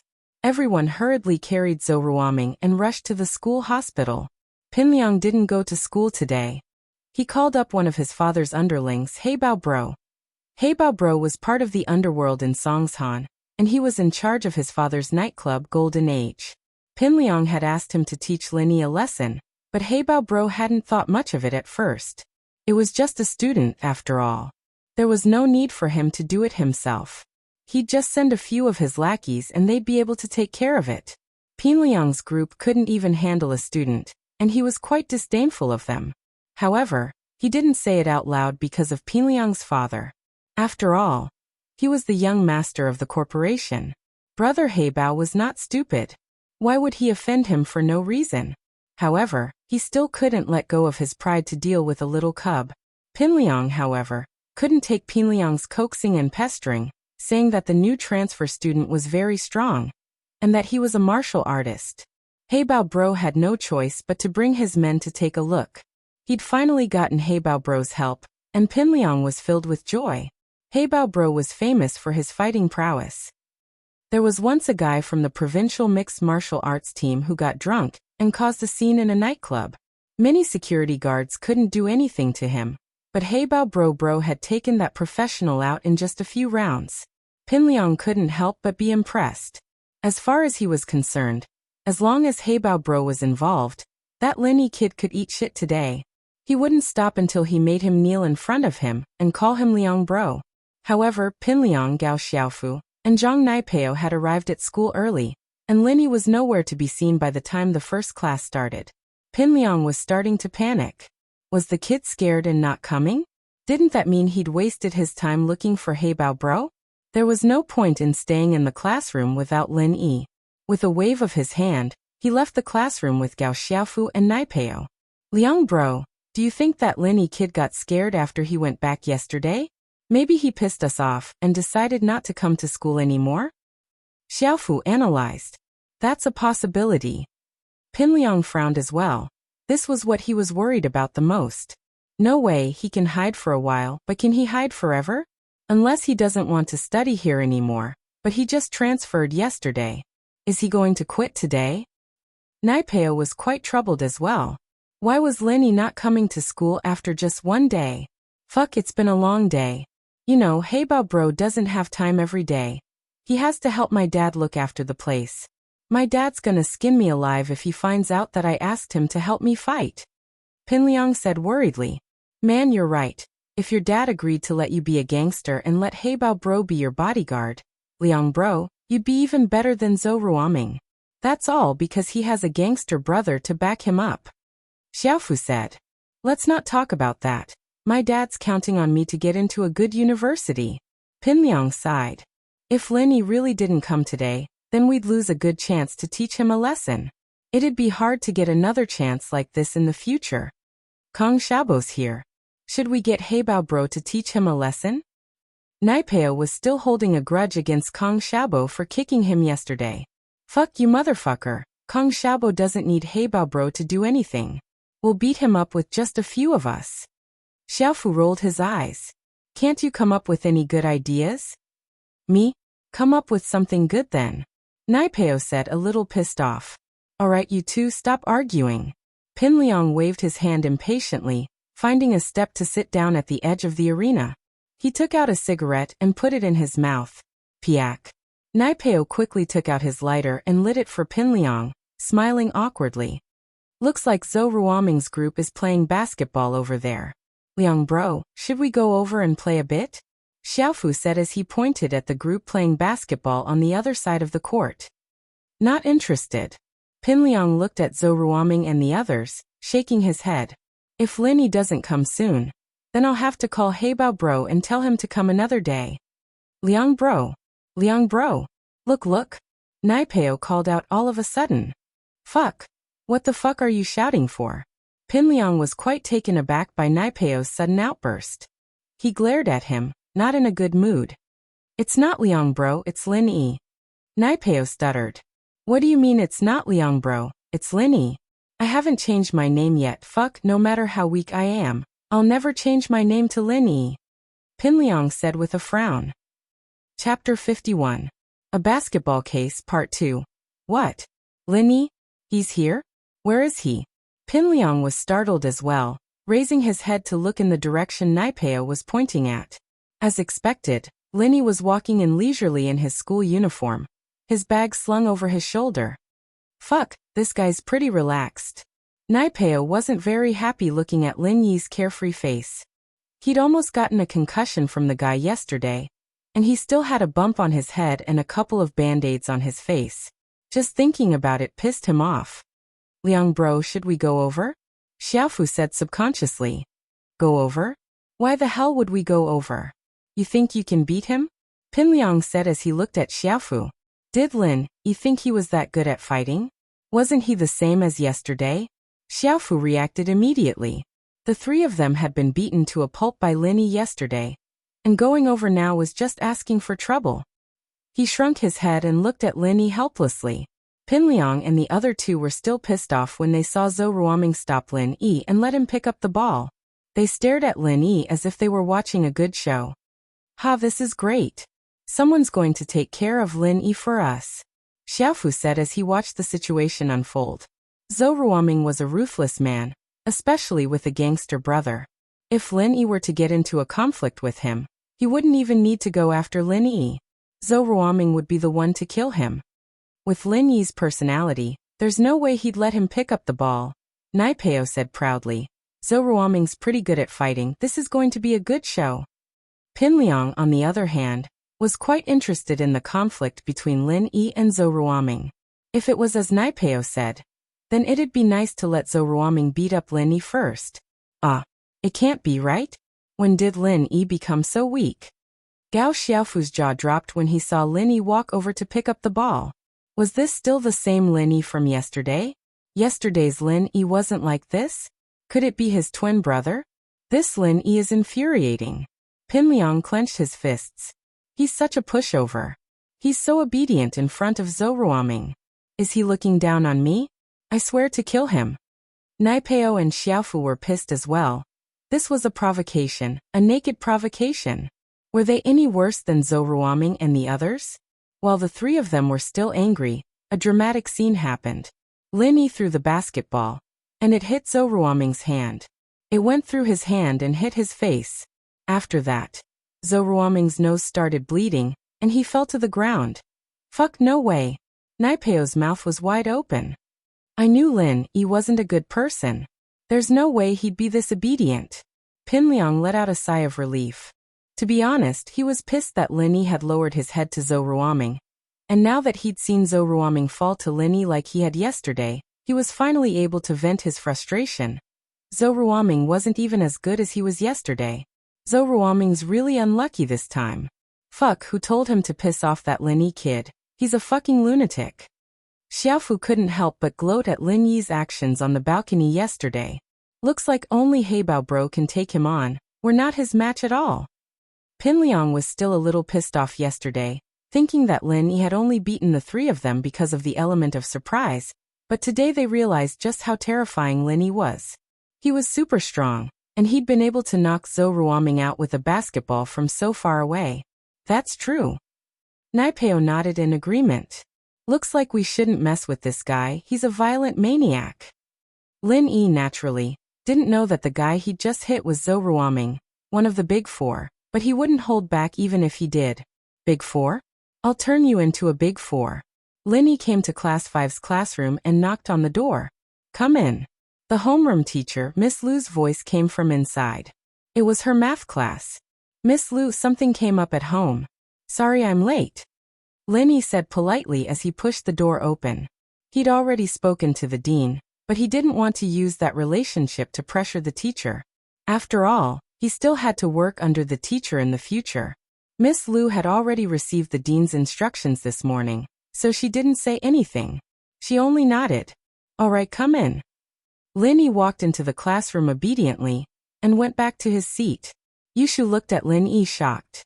She turned to Meng Yao. Yao Yao, why do I feel like he's not hurt? His leg was shot. How can he walk so fast? Who knows? Mingyao glanced at Lin Yi and curled her lips. Maybe he's just happy with his love life. Mingyao didn't know why, but she remembered the scene between Lingshan and Lin Yi in the hospital yesterday. Lingshan, that little vixen, I thought she was all high and mighty. Yushu said angrily as she recalled the scene yesterday. She was even more upset that her brother would like a woman like that. Although in Yushu's eyes Lin Yi was still passable, he was a handsome and capable man. But he couldn't compare to her brother. She couldn't let go of the fact that Lingshan liked Lin Yi. Lin Yi, naturally, didn't know that the two girls in front of him were talking about him. Lin Yi took out his math textbook and flipped to the page where the teacher was revising. He listened to the class quietly. All the classes had ended, and the only thing he had to do now was to revise what he'd learned in the past.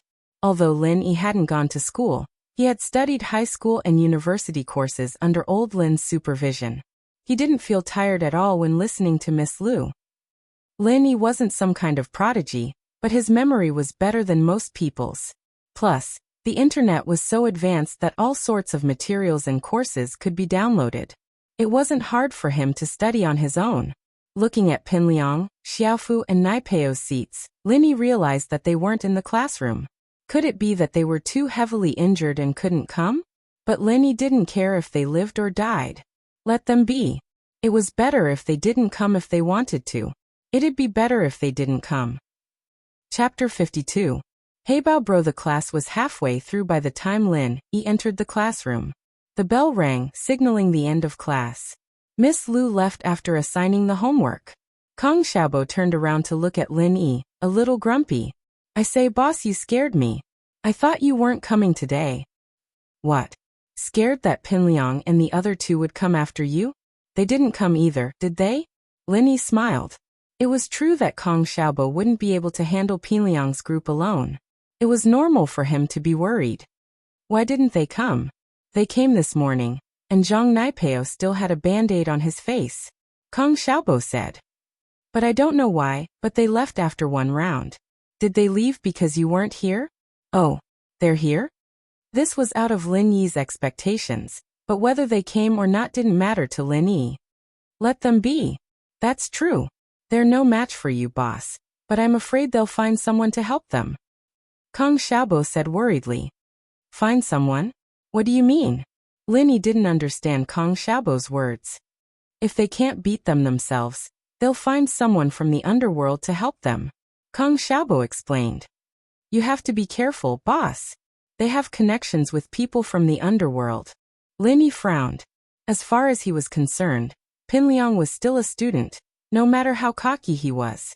His way of dealing with people was limited to the school's way of doing things.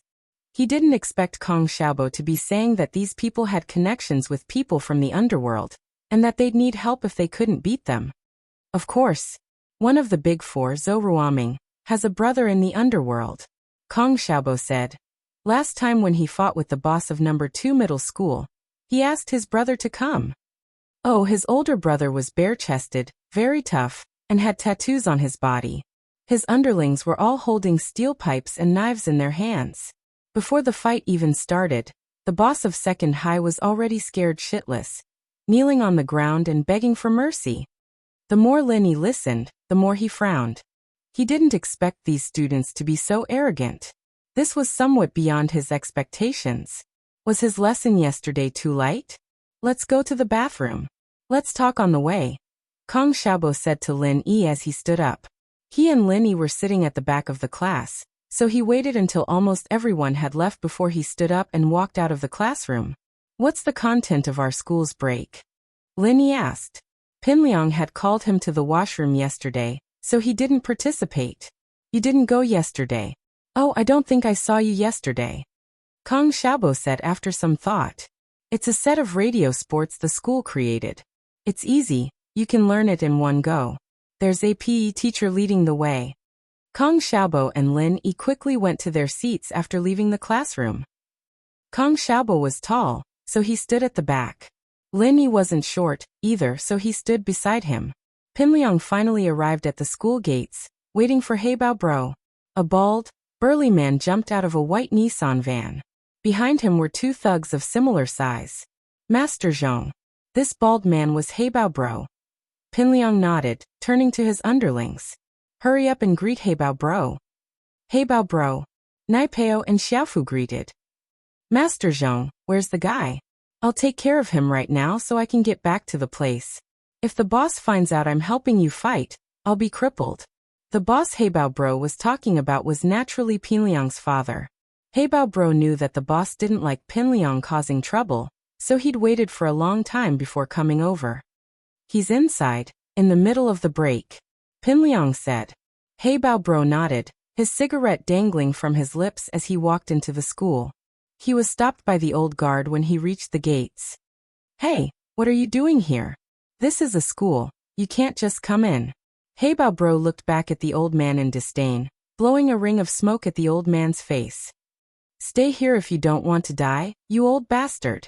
The old man looked at Heibao Bro and shrunk his head. These gangsters weren't people an old man like him could mess with, so he pretended not to see anything and let them in.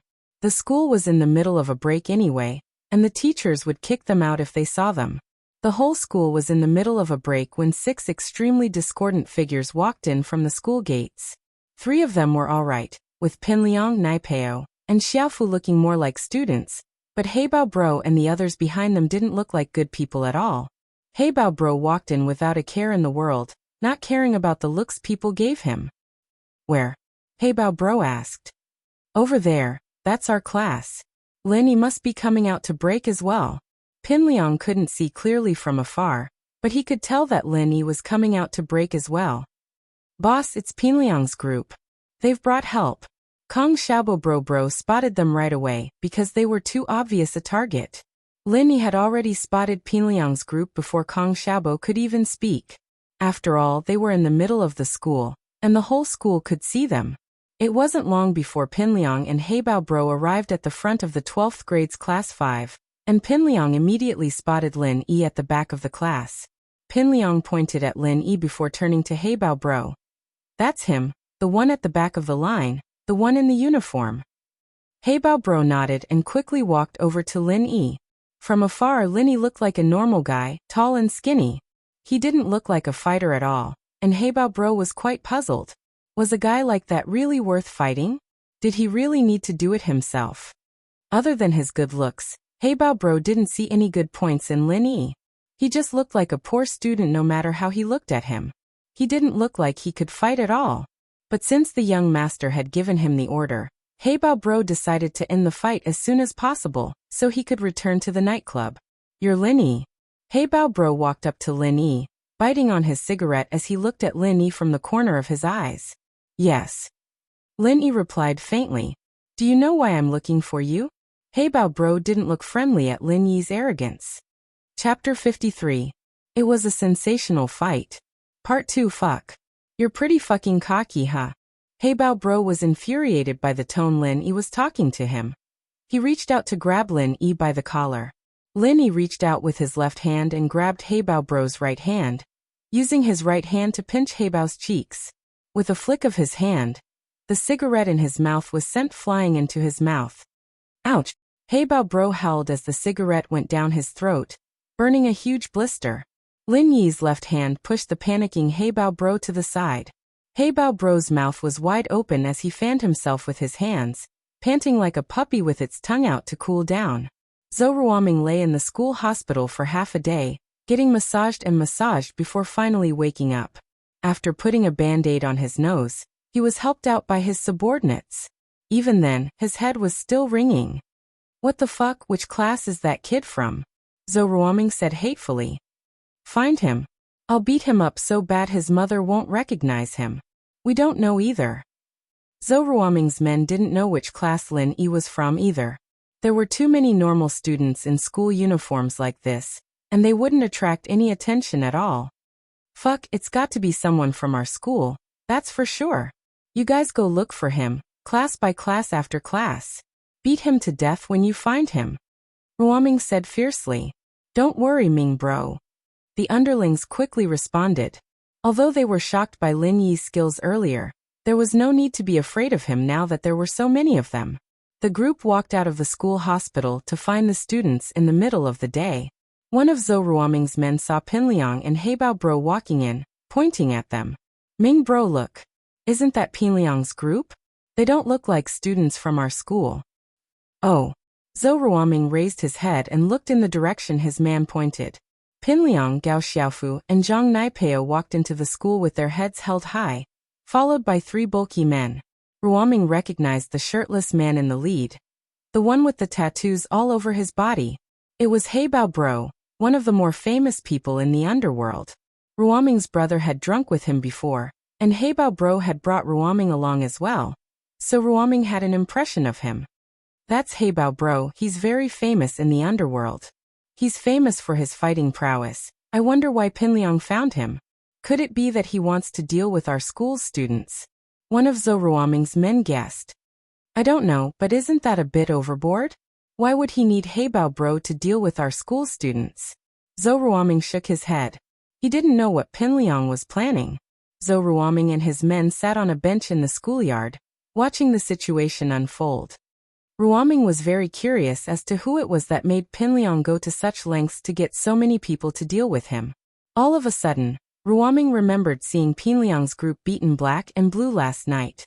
He'd asked Pinliang what was wrong, but Pinliang didn't say anything. Could it be that he'd been beaten up by someone, and was here to take revenge? Zhou Ruoming found it more and more plausible. He couldn't help but find it funny. Pinliang was getting more and more screwed up, getting beaten up by a school students, and even asking people from the underworld to take care of it. What was even funnier was that this fellow actually said that they were playing around and fighting. Ming Bro, why does that guy look so familiar? One of Zhou Ruoming's men pointed at He Bao Bro. Asterisk. Isn't that the guy who hit Ming Bro with a basketball? Another man recognized Lin Yi immediately. Zhou Ruoming looked at him. It really was the guy who hit him with the basketball this morning. Ming Bro, what do we do now? Zhou Ruoming's men were getting ready to take credit. Don't do anything. I think this guy pissed off Pinliang. If that's the case, let He Bao Bro take care of him. We're not in a rush. Zhou Ruoming said faintly. Zhou Ruoming's expression was calm, but his heart was in turmoil. Pinliang wasn't as good of a fighter as Lin Yi, but his 2 underlings Zhang Naipeo and Gao Xiaofu were no pushovers either. Lin Yi wasn't an easy opponent to deal with, and the fact that he'd called for help from the underworld meant that Lin Yi wasn't a simple character. He'd thought it was a coincidence that he got hit with the basketball, but now it seemed like that wasn't the case. If Lin Yi didn't have a few tricks up his sleeve, there was no way he'd get He Bao Bro involved. As a result, Zhou Ruoming wasn't in a hurry to cause trouble for Lin Yi. With He Bao Bro around, he'd let He Bao Bro take care of the kid first. What happened next, however, stunned Zhou Ruoming and the others. Before they could figure out what was going on, they saw He Bao Bro howling and stomping on the ground, covering his mouth. He Bao Bro had never been taken advantage of like this before. He'd fallen for a student's trick. His lungs were about to explode, and he ignored the pain in his throat as he swung his fist at Lin Yi with bloodshot eyes. Lin Yi could tell that He Bao Bro was one of those men who trained in horizontal kung fu. Lin Yi wasn't afraid of him though. Even old Lin would hit him with a metal rod, let alone his fists. Lin Yi, however, didn't want to show off too much in school. After all, getting hit by a fist like that and still being fine was bound to attract attention. As a result, Lin Yi dodged quickly and He Bao Bro's fist missed. Lin Yi moved behind He Bao Bro in a flash, and Lin Yi raised his leg, aiming for He Bao Bro's butt. Of course, this was the same move Lin Yi had used on Pinliang before entering school.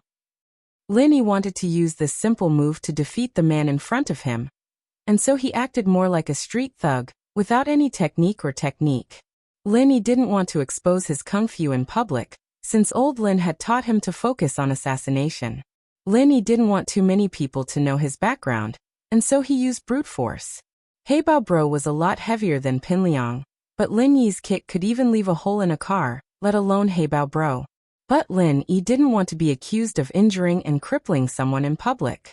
A lesson was enough. He didn't want He Bao Bro's pelvis to explode, crippling him for the rest of his life. Chapter 54. It was a sensational fight. In progress, Pinliang, Xiaofu Naipeo, and He Bao Bro's lackeys were all stunned as He Bao Bro fell to the ground. Even more stunned were Zhou Ruoming's men. Zhou Ruoming couldn't believe what he was seeing. Heibao Bro was knocked out just like that? Others might not know how strong Heibao Bro was, but Zhou Ruoming knew that he was a fighter, one that even his own big brother wasn't a match for. Yet Lin Yi had taken down a tough guy like him with ease, without even breaking a sweat. Fuck, that worked. One of Zhou Ruoming's lackeys' eyes went wide. That kid's just lucky, isn't he? That lucky?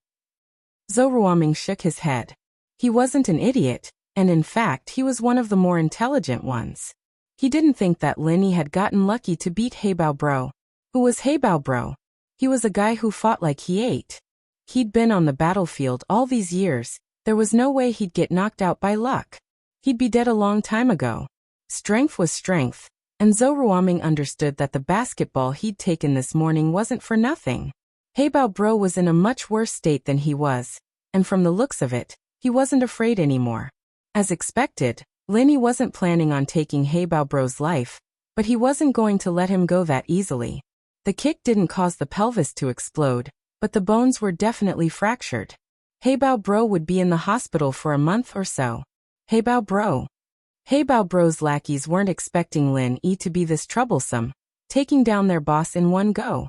Their eyes reddened as they charged towards Lin Yi. Lin Yi was getting impatient. Today was his first day in class, and he'd been planning on learning from it. But these guys were messing with his plans. Kill him for me. Brother Heibao struggled a few times, but he could no longer endure the pain in his lower body. He gritted his teeth, and a fierce glint flashed in his eyes. It had been many years since he had suffered such a loss. Now he had suffered such a great loss at the hands of a student. This was something he could not tolerate. Today it was either you die or I live. If he allowed Lin Yi to continue being so carefree, then he, Brother Black Panther, wouldn't be able to mingle anymore. Brother Heibao's hysteria finally enraged Lin Yi. He didn't want to do anything to Brother Heibao, but this guy didn't know what was good for him, and even wanted to kill him. Lin Yi frowned and stepped on Brother Heibao's cheek. Crack! Brother Heibao screamed as his jaw shifted. Lin Yi's action scared the hell out of Brother Heibao's two underlings. These two were Brother Heibao's newly recruited subordinates. They hadn't participated in any fights before. Today, Brother Heibao brought them here to broaden their horizons and boost their courage. After all, beating up a defenseless student was the only way to cultivate the thrill of violence in these two men. But now the situation was the exact opposite. The one who was beaten to a pulp was indeed Brother Heibao. This was a godlike existence in the eyes of these two underlings. Lin Yi's violence made the two men's legs go soft. So being a gangster was not easy.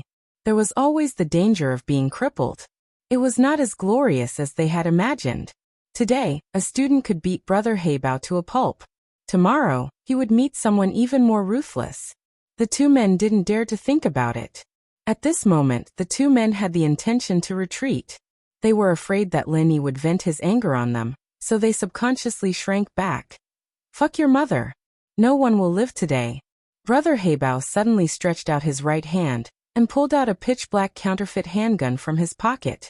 He pointed it at Lin Yi. Counterfeit handguns were commonly known as shotguns. They were handguns that were not processed by a regular arsenal. They were processed by some small black workshops and sold in the black market. Their accuracy and safety were much worse than regular handguns. However, they were still very popular among the gangsters. After all, with such a gun on their body, they could take it out at a critical moment. Who would dare to act rashly without thinking? Brother Heibao had brought this handgun with him just in case. He never imagined that he would pull it out in this situation. A school, the most unlikely place to take it out. The conflict on Lin Yi's side had already attracted the school's attention, and a couple of the PE teachers were planning to kick Heibao Bro's group out of the school. After all, assaulting a student in broad daylight under the eyes of the teachers was a disrespect to the teachers. Especially the tall and burly PE teachers. They were eager to give it a try. What the hell is going on? Wang Jifeng, who had rushed to the scene, saw the teachers talking amongst themselves, and hurried over to ask. Mr. Wang, I think it's 12th grade class 5's Pinliang. He brought a few thugs to the school to wreak havoc. Zhang Xiaohua from the sports team said. He was in charge of 12th grade class 5, so he knew Pinliang. Zhang Xiaohua hated this rich second generation who didn't study and only knew how to fight and wreak havoc every day. But there was nothing he could do about it. Now that he was able to snitch on Pinliang in front of Jifeng, he felt great. Pinliang. Wang Jifeng frowned as he raised his head to look at the group of gangsters not far away. Just then the situation changed. Heibao Bro was kicked to the ground by Lin Yi, and his head fell to the ground. Wang Jifeng too saw the person who kicked Heibao Bro. His mouth twitched. Why was this guy here? At first, Wang Jifeng thought that Lin Yi was quite polite. He might have been introduced by the shareholder Peng Zhan, but he didn't look like a rich kid at all. He was wearing a clean school uniform, and he gave off a sunny vibe. But now, the truth was that he couldn't afford to offend Lin Yi. Putting aside the fact that he had Peng Zhan backing him up, he'd be in big trouble if Lin Yi were to leak the information out of Peng Zhan's mouth. You guys from the PE team, go take a look.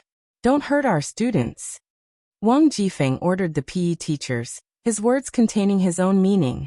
You can do whatever you want to the members of the society, but you have to protect the students of your own school. The PE teachers, of course, understood the meaning behind Wang Jifeng's words. Although Lin Yi had the upper hand now, they had to go over and continue to carry it forward. Chapter 55. It was a sensational fight. Part 2. Guns. They're armed. Zhang Xiaohua pointed at Heibao Bro in shock. After hearing Zhang Xiaohua's words, the other teachers also looked at brother Heibao. Wasn't that right? Heibao Bro had a gun in his hand, and he was pointing it at Lin Yi. Don't go. Call the police. Wang Jifeng immediately felt that things were not looking good.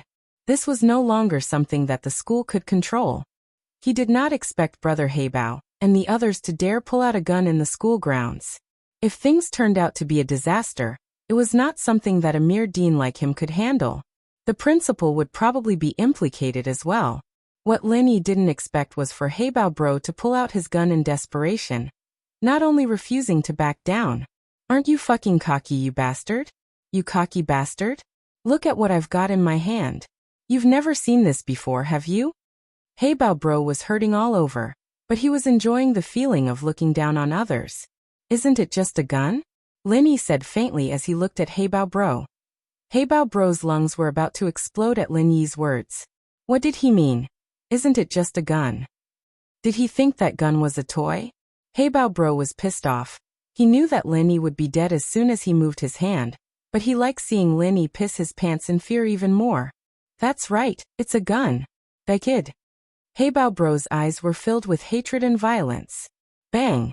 The sound of a gunshot pierced through the air above the school grounds, and all the teachers and students were stunned.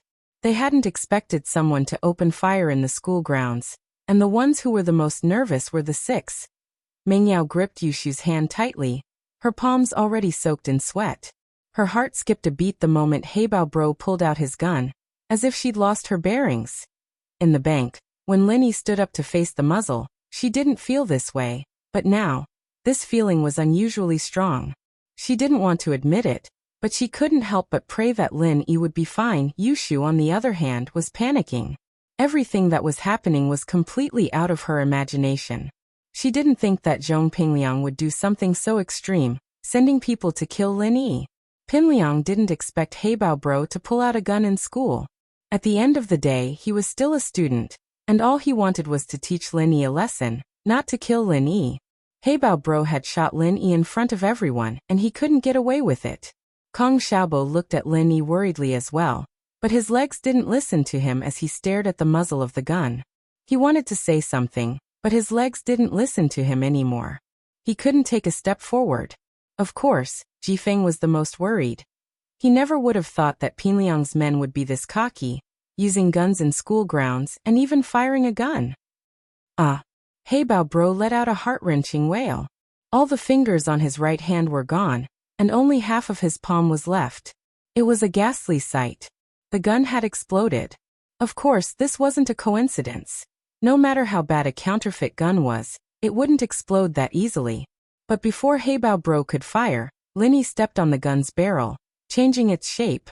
But it all happened in the blink of an eye, and even Heibao Bro didn't notice it. He didn't even look at the gun after it was stepped on by Lin Yi. He raised his hand and fired at Lin Yi. That wasn't the end. Lin Yi decided to go all the way and stomped on Heibao Bro's other hand and legs. The crisp sound of bones breaking accompanied Heibao Bro's cries, sending shivers down everyone's spines. Pinliang, on the other hand, was scared witless. He hid behind the basketball hoop with Xiaofu and Naipeo, not daring to come any closer. Zhou Ruoming, on the other hand, couldn't describe what he was feeling right now. The moment Heibao Bro pulled out his gun, he'd panicked a little. His brother was a gangster, but he'd never touched a real gun before. Ming Bro, he has a gun.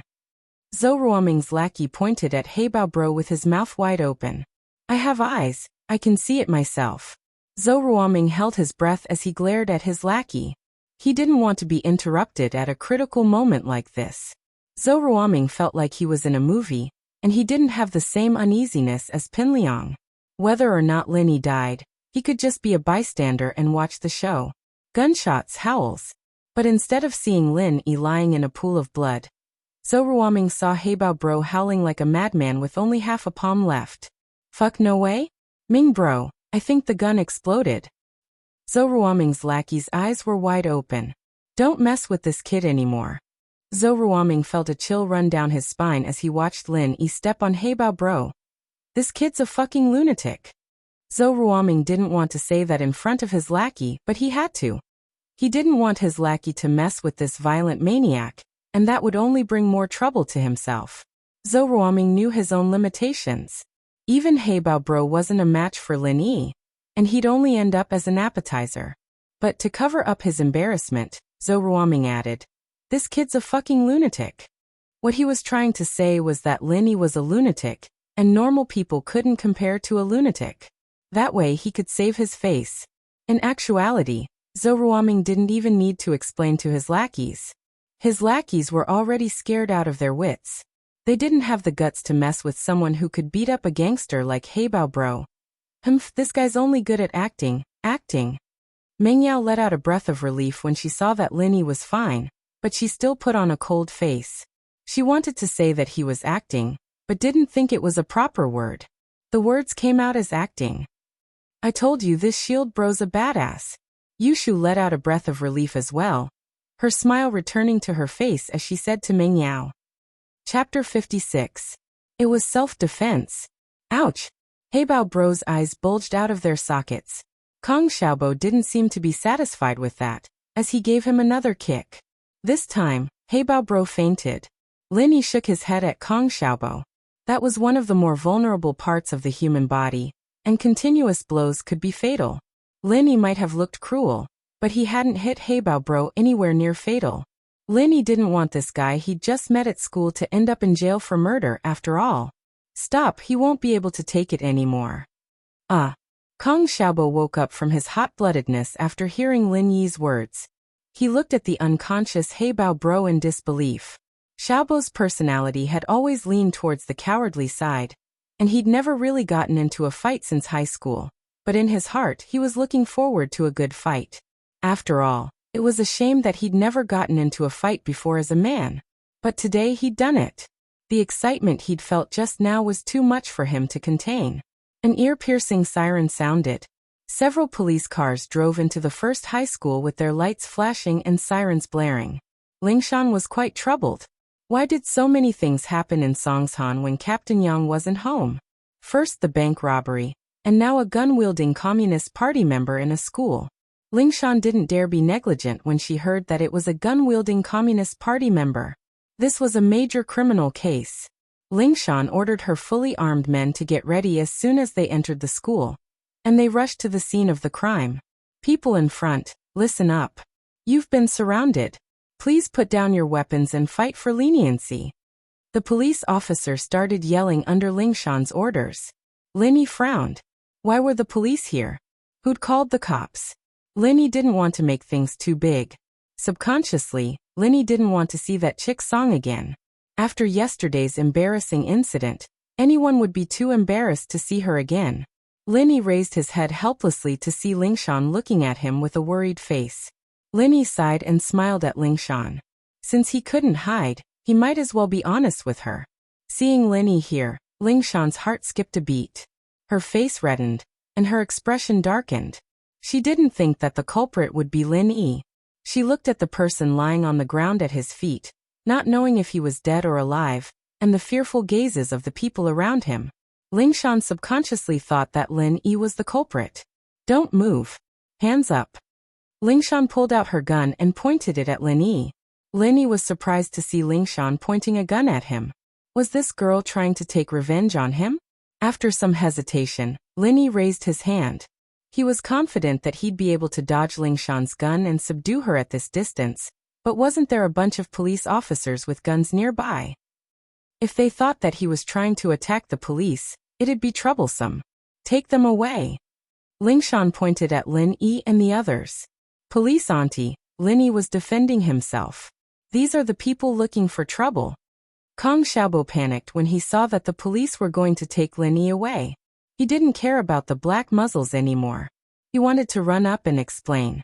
Lingshan wasn't expecting someone to speak up for Lin Yi in a situation like this, but the word self-defense reminded her of yesterday's scene. That was a profound language. Two completely different words, but the same pronunciation. Lingshan's eyes lit up. And so Lingshan's face turned cold again. "We'll investigate the real situation. Take them away." Lin Yi smiled gratefully at Kong Xiaobo. He said softly, "This girl has a grudge against me. She's trying to mess with me. It's fine." Kong Xiaobo paused. He didn't think that Lin Yi would have a grudge against Lingshan. He was about to say something when Lingshan walked over herself. Her eyes were wide and angry. Evidently, she'd heard what Lin Yi said. Lingshan hated people who used their position for personal gain. She was furious when she heard Lin Yi say that she was using her position to mess with him. If she wanted to mess with him, would she have let him go yesterday? At the thought, a wave of anger rose up in her. And Lingshan was starting to lose her mind. She grabbed Lin Yi's shoulder and said coldly, "What are you mumbling about? Are you colluding with me? We'll talk when we get to the police station." Lin Yi curled his lips at Kong Xiaobo. "See, it's just like I said. This girl is obviously here for me." Lingshan really wanted to kick Lin Yi's ass, but she held it in. She didn't want to lose her job because of Lin Yi. At that moment, Wang Jifeng rushed over, sweating profusely. The principal, Ding Binggong, came with him. He was in his office planning the school's bright future. This year, the board of directors had allocated a large sum of money to the school. Ding Binggong planned to use this money to upgrade the school's facilities and apply for the National Model High School selection. Ding Binggong was quite capable. Otherwise, he wouldn't have been able to become the principal of a school like this. The board of directors valued ability, and everything else was secondary. If the school didn't develop, then he'd step down. As a result, the school's rapid development couldn't be separated from Ding Binggong's efforts. The sound of an explosion passed through the window. Ding Binggong couldn't help but frown. Didn't he say it many times? Setting off firecrackers in school was forbidden. Ding Binggong sighed. The rich kids in school had always been a thorn in his side. It was fine if they didn't study, but if they didn't disturb others, then Ding Binggong would thank the heavens and earth. But a while ago there was an incident of students setting off firecrackers in school. It pissed Ding Binggong off, and he swore that he'd expel these delinquent students for ignoring school rules. But after some investigation, Ding Binggong couldn't help but feel discouraged. The one who set off the firecrackers was 12th grade class 5's Pinliang, and the one who egged him on was his classmate, Yushu. If Pinliang's background wasn't enough to shake Ding Binggong's resolve, then Yushu. This miss. Ding Binggong really didn't dare do anything to her. Chapter 57. Chapter 57. Yushu's glorious history. She'd been bored out of her mind. So she'd told Pinliang that Mingyao wanted to hear the firecrackers go off. Pinliang had brought Xiaofu and Naipeo to the fireworks market, returning with a couple of workers half an hour later with a 5 million sounding firecracker. And so, the originally quiet firecracker field exploded into a cacophony of explosions. Classes couldn't be held at school, and the students couldn't hear what the teachers were saying.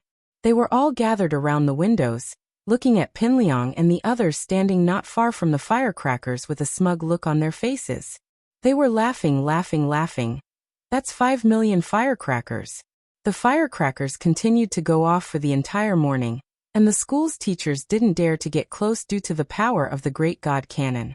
Left with no other choice, Ding Bingong could only ask for help from the fire department. The fire department drove a fire truck and used high-pressure water cannons to extinguish the ringing great god cannon. Only then did the farce end. The negative impact of the incident wasn't too big, since the school hadn't suffered any losses, and no students had been hurt. Ding Bingong quickly covered it up, and the board of directors didn't pay much attention to it. But you can't do this again and again, can you? Ding Bingong was truly pissed off this time. He stood up and walked to the window, pulling the blinds open to look at the firecracker field. What he saw shocked him. It wasn't that easy to notice a firecracker in a big firecracker field, but no one was doing it anymore. The students had spread out in a circle, and Ding Bingong saw a couple of burly gangsters in the center of the circle, as well as Pinliang's group and a student in a school uniform.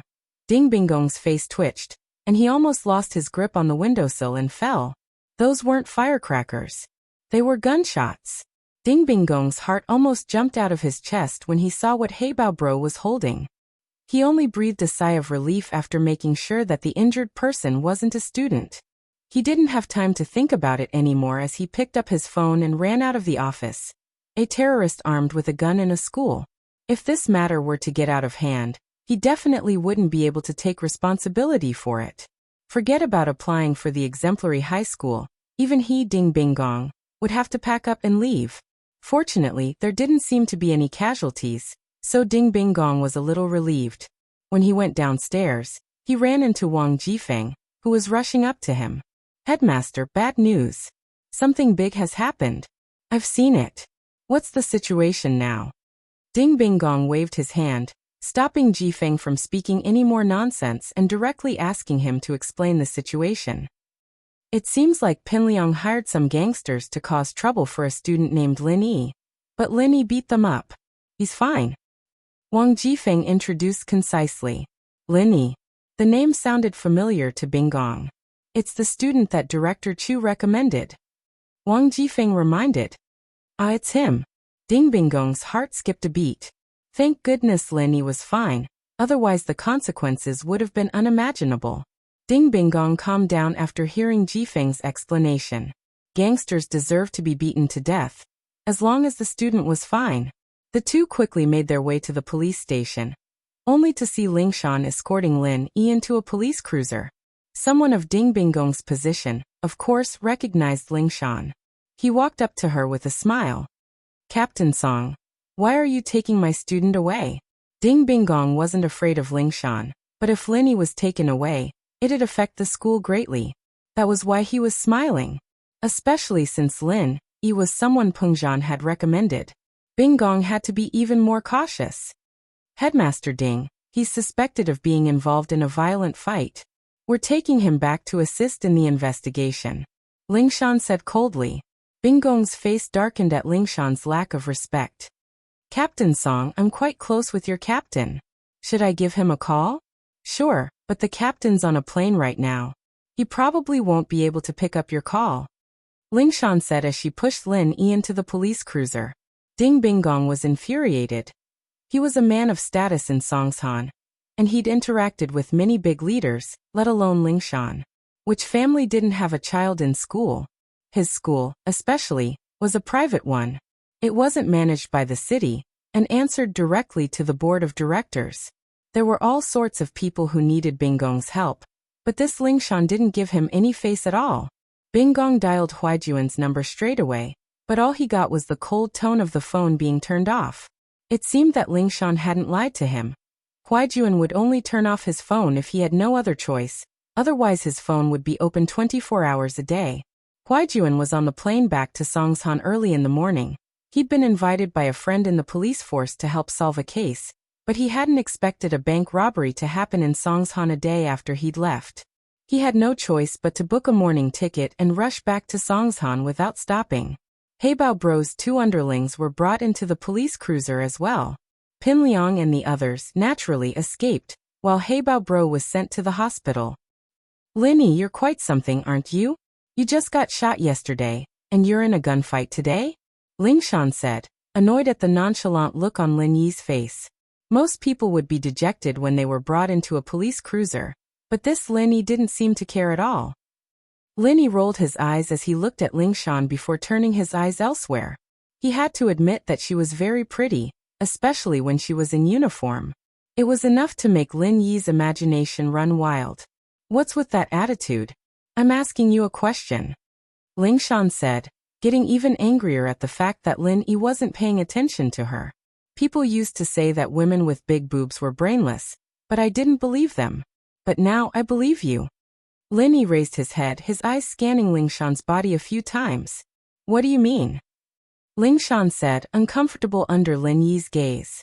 "Who are you calling brainless?" "Who knows?" Lin Yi curled his lips.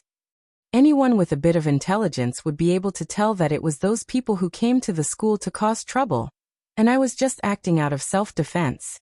You, on the other hand, arrested me. Of course, Ling Shan knew what Lin Yi was talking about. But no matter what, Lin Yi had heavily injured that Heibao bro, and it was unknown whether he was still alive or not. It wasn't wrong of her to ask Lin Yi for an investigation. Chapter 58. It's him. We'll only know what you did after the investigation. What I see right now is that you beat up that Heibao bro, and he's in the hospital, but you're fine. Ling Shan humphed coldly. So whether it was self-defense or intentional injury, we'll only know after the investigation. Whatever you want. Lin Yi knew that Ling Shan didn't like him, and wanted to use her identity as a police officer to lecture him. Both of them knew what kind of person Heibao bro was, and Ling Shan knew that this was most likely because of what happened yesterday. Ling Shan hadn't thought that she'd be doing something like this one day, but thinking about it, it wasn't really. At the very least, it was a fact that Lin Yi had injured Heibao bro, and it wasn't wrong for her to lecture him. The police car was the type that had a front and rear compartment, and only Lin Yi and Ling Shan were in the back. The driver couldn't hear their conversation from the front, and that was why Lin Yi was more open with his words, even daring to say things like big boobs and no brains. Lin Yi turned his head away and ignored her, and Ling Shan felt bored as well. Fortunately, her phone rang at that moment, and Ling Shan picked it up. "Song, it's Yang Huaijuan." Huaijuan's voice sounded from the other side. "Captain Yang, you're back in Songshan?" Ling Shan let out a sigh of relief when she received Huaijuan's call. She hadn't found a single clue on the bank robbery case after an entire night of interrogations, and her heart was burning with anxiety. Now that Huaijuan was back, she could finally relax.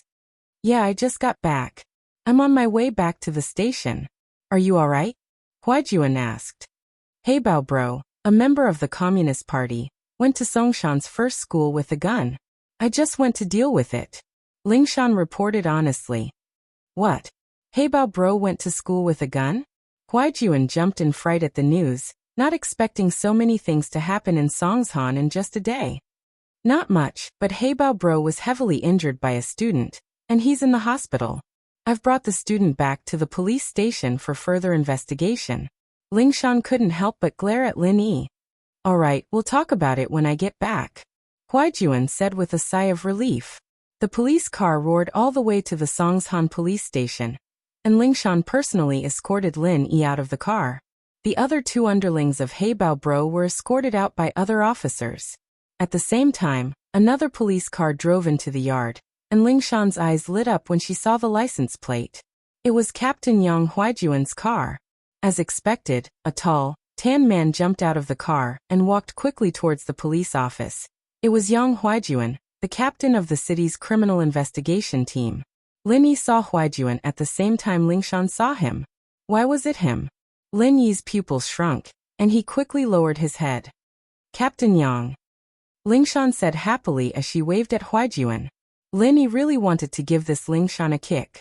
"Why didn't you bring me to the interrogation room when you got to the police station? Why did you greet him?" He had no choice but to turn his head to the side so that Huaijuan wouldn't notice him. "I didn't think we'd be right behind each other." Huaijuan walked over and nodded to Ling Shan with a smile before turning to Lin Yi. "This is the student who hurt Heibao bro?" "That's him." Ling Shan nodded as she looked at Lin Yi, only to see Lin Yi's head drooping down obediently. She couldn't take it anymore. What was the meaning of this? "You were acting all high and mighty in the police car, but now that you're in the police station and Captain Yang, You're behaving like a good boy. Aren't you looking down on people? Lingshan humphed coldly at the thought. Linny, what are you doing? Raise your head and let Captain Young look at you. Song, you don't seem to be in a good mood. He's just a student, have a better attitude. Huaijuan frowned. He saw that Linny was wearing a school uniform, and instinctively didn't think that Linny was a bad guy. He patted Lin Yi's shoulder. Kid, what's going on? Tell your big bro. Linny lowered his head, speechless. Who's big bro? But Linny was afraid that Huaijuan wouldn't recognize him. And so he lowered his head even more, not bothering to talk to him at all. Captain Yang, I'm talking to you. Lingshan wanted to smack Lin Yi's head when he started putting on airs again. Oh, it's nothing. Lin Yi said in a muffled voice. Nothing. Huaijuan frowned. Why didn't this kid know what was good for him? He'd asked him that because he was a student, and he wanted to keep a low profile. He didn't want to leave a mark on his file, but he didn't expect Lin Yi to be so cold and indifferent. They were looking for trouble and I beat them up. Lin Yi cursed. You weren't this nosy in the past, were you? What was wrong with you today? Huaijuan didn't move for a long while after Lin Yi said that, but Lin Yi felt a burning gaze on him. It made Lin Yi uncomfortable. Can you lift your head? Huaijuan found the words funny. There were too many similar people in this world. This person's voice sounded like that person's, but he was still a student. I'm not a girl, stop looking. Lin Yi sighed inwardly. Huaijuan had found out something after all, but he couldn't be blamed. There was no way he could hide from Huaijuan, who was known for his sensitivity. Lingshan, on the other hand, didn't know what was going on. Lin Yi was ignoring Huaijuan, but why was the captain's attitude being so nice to him? Lingshan was just about to lift Lin Yi's head when Huaijuan lowered his body and looked up at Lin Yi's face. That's right. There's no mistaking it. It's him. Huaijuan was 90% sure that the person in front of him was the one he'd been looking for all this time. He didn't know why he'd become a student all of a sudden, but Huaijuan believed his eyes. Arno. Huaijuan couldn't hold back the excitement in his heart. What? Lin Yi cursed inwardly, but pretended to be suspicious. Chapter 59. Delusional disorder. But Huaijuan didn't give up. What kind of person was this guy? It'd be a waste of Huaijuan treating him like a god if he could see through him with such a simple test. I say, Miss Song, it's fine if you're retarded, but why's your captain acting like this too? Lin Yi didn't bother dodging anymore since Huaijuan had seen his face. He raised his head. Man, looks like you guys have a lot of pressure at work. You should get some therapy to relieve yourself. Why won't you admit it? Huaijuan, on the other hand, wasn't paying attention to the conversation at all. He grabbed Huaijuan's shoulders and started shaking him back and forth. I'm a hound. Don't you recognize me? Lingshan was just about to argue with Lin Yi when she heard Huaijuan call himself a hound. Her eyes went wide. What the hell was going on? Was the captain really starting to talk nonsense because of the pressure? Man, look at that Song girl, he's seriously delusional, imagining himself as an animal. Lin Yi shook his head. Plus, he thinks I'm an animal when he sees me. That's right, he thinks I'm an animal. Lingshan's face darkened. Captain Yang was always the calm and collected person. What was wrong with him today? He wasn't sure before, but now he was 100% certain that the person in front of him was the one he was looking for. They'd been comrades through thick and thin during those difficult times. There was no way Huaijuan would mistake someone else for someone else. Especially Lin Yi's tone of voice and the way he was talking. It made Huaijuan even more certain that the person in front of him was him. A sudden thought popped into Huaijuan's mind. Could it be that he was on a special mission and couldn't reveal his identity? Yes. That was very possible. Thinking back to the level of the mission they were on, Lin Yi's actions made sense. Song, leave him to me. I'll handle this case myself. Huaijuan said as he grabbed onto Lin Yi's arm, afraid that he'd run away. Alright then. Lingshan didn't understand why Huaijuan was so concerned about Lin Yi's situation, and why he was doing all these weird things, but she still obeyed his orders out of habit. Huaijuan didn't have time to chat with Lingshan either. He grabbed Lin Yi's hand and ran towards the office building. Lin Yi smiled bitterly as he followed behind Huaijuan. It seemed like they wouldn't be able to escape this. Bang! Huaijuan shut the door and locked it from the inside, although Huaijuan understood that the man would be able to get out even if he was thrown into prison. Lin Yi, on the other hand, was quite carefree as he sat on the sofa in Huaijuan's office. Captain Yang, right? What are you trying to do? You need to know that we're locked in an office in broad daylight. If word gets out. Man, I'm still a high school student. All right, there's no one else here and my office is soundproof enough. You know that my nickname is Hound, and that means that my detection and anti-detection abilities are very strong. No one's going to be able to put a bug in here without me noticing. Huaijuan turned back to Lin Yi, his eyes fixed on Lin Yi as he spoke word by word. No way, right? What are you trying to do with me? Lin Yi said innocently, his eyes wide open. Stop pretending, Arno. You know what I'm talking about. Huaijuan said seriously. I'm sorry, you've got the wrong person. I'm not Arno, and I don't know what you're talking about. Lin Yi said with a shrug. I'm not mistaken. Huaijuan's face lit up as he jumped up to Lin Yi and shook Lin Yi's shoulder. Eagle, are you running away from something? Why won't you admit who you are? Lin Yi was indifferent. Was he really running away from something? Those years of war, that absolute trust between comrades. That beautiful face, that heartbroken gaze. It made Lin Yi's heart skip a beat. Ning's been looking for you all these years. Huaijuan's face was twisted. Lin Yi's denial was causing his emotions to change as well. Ning. Who's that? Lin Yi felt as if his heart was being pierced by a needle, but on the surface he maintained a calm expression. You dash. Huaijuan's eyes were bloodshot as he glared at Lin Yi.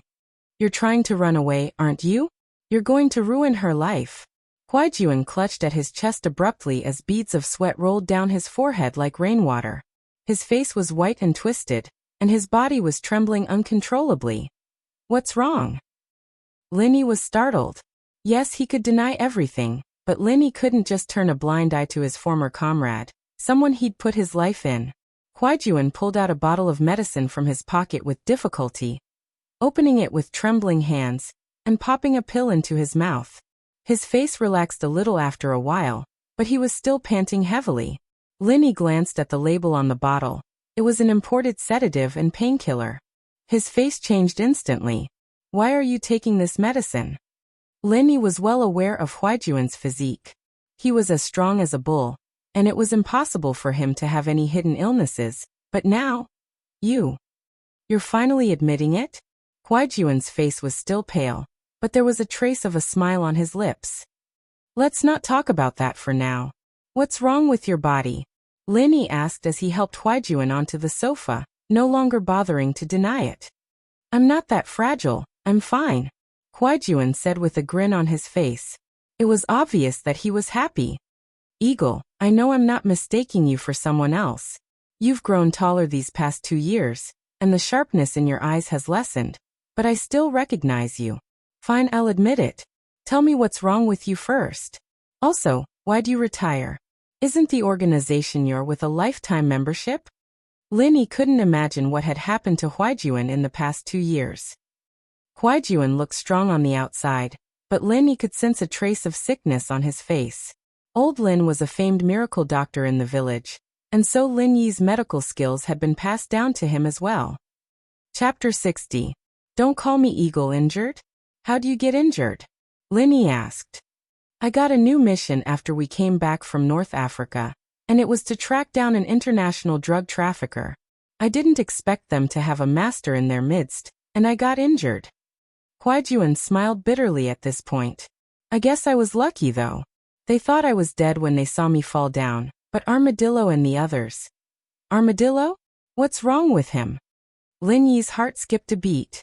Armadillo sacrificed himself. Huaijuan said, a little dejected. What? Lin Yi's face turned into a terrifying grin. Armadillo, that little guy who always had that bright smile on his face. Who would have thought that a comrade who'd fought alongside him 2 years ago would die just like that? Huaijuan could empathize with Lin Yi's emotion. Armadillo was Lin Yi's comrade, and Huaijuan's comrade as well. Huaijuan couldn't help but cry when he heard the news of Armadillo's death. Maybe he's still alive. Huaijuan said, worried that Lin Yi would be sad. You didn't find his body? A glimmer of hope flashed across Lin Yi's eyes. Armadillo was a smart fella, and it was possible that he could have escaped death. His body was thrown into the furnace by the drug dealers. I didn't know about it until later.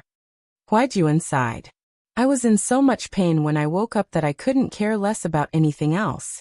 I found a place to hide, and lost consciousness after that, until someone rescued me. Fuck his ancestors. Lin Yi slammed his fist on the coffee table in front of him, and Lin Yi smashed it into a pile of sawdust. Huaijuan clicked his tongue inwardly. As expected of an eagle, he was still as fierce as ever. Huaijuan knew that he wouldn't be able to do something like that himself. I'm sorry, I was too heavily injured and I couldn't check on my comrades. Huaijuan said, guilt filling his heart every time he thought about it. It's not your fault. Lin Yi shook his head. He knew that Huaijuan would only be courting death if he went up there. Are your injuries serious? Full of injuries. I retired after half a year of recuperation. Huaijuan sighed. Western medicine calls it sequela, Eastern medicine calls it broken meridians. You can't be agitated, and you can't engage in high-intensity work for a long period of time. Moreover, you have to use medication to maintain it. Lin Yi put the pangolin thing to the back of his mind and turned to Huaijuan. Give me your hand. What are you doing? Huaijuan asked curiously, but extended his hand anyway. Let me feel your pulse. Lin Yi said as he placed his hand on Huaijuan's wrist, his expression solemn. You can feel my pulse? No way, Ing. I thought you were good at killing, but you know how to save people? Huaijuan stared at Lin Yi, a little surprised. This was his comrade in arms in a storm of bullets. There's a lot you don't know. Lin Yi said with a smile. What, you don't trust me? Don't trust me. Huaijuan's eyes widened. Of course I trust you. I could have left my back to you on the battlefield. Don't make it sound so mushy. Lin Yi said jokingly, but his heart was getting heavier and heavier. Huaijuan's pulse was bad, and he could feel that his body had recovered, but his internal injuries were still very serious. Many of his organs weren't fully healed yet, and were even showing signs of weakening. How is it? My body's alright, right? Huaijuan asked curiously, seeing that Lin Yi had really felt his pulse. You only use painkillers to solve your problems? Lin Yi didn't answer the question. Yeah, what's wrong with it? Huaijuan asked. Then why aren't you dead yet? Lin Yi said with a frown. Huaijuan was speechless. What the fuck? Are you cursing me? It's not that I'm cursing you, but you're in a really bad situation right now. The injuries from last time haven't healed at all, and they're getting worse. I don't know how you've been using painkillers for so long, but someone else would have died from the pain a long time ago. Lin Yi said with a serious expression on his face. He wasn't trying to scare Huaijuan. He was just stating a fact. There was no need to lie to someone like Huaijuan. He'd been on the battlefield long ago, and he'd long since given up on life and death. Even if Lin Yi were to tell him that he was going to die tomorrow, Huaijuan wouldn't have much of a reaction. An old Eastern doctor said the same thing, saying that I wouldn't be able to live past 6 months. Look at me, aren't I? As expected, Huaijuan wasn't affected by Lin Yi's words at all.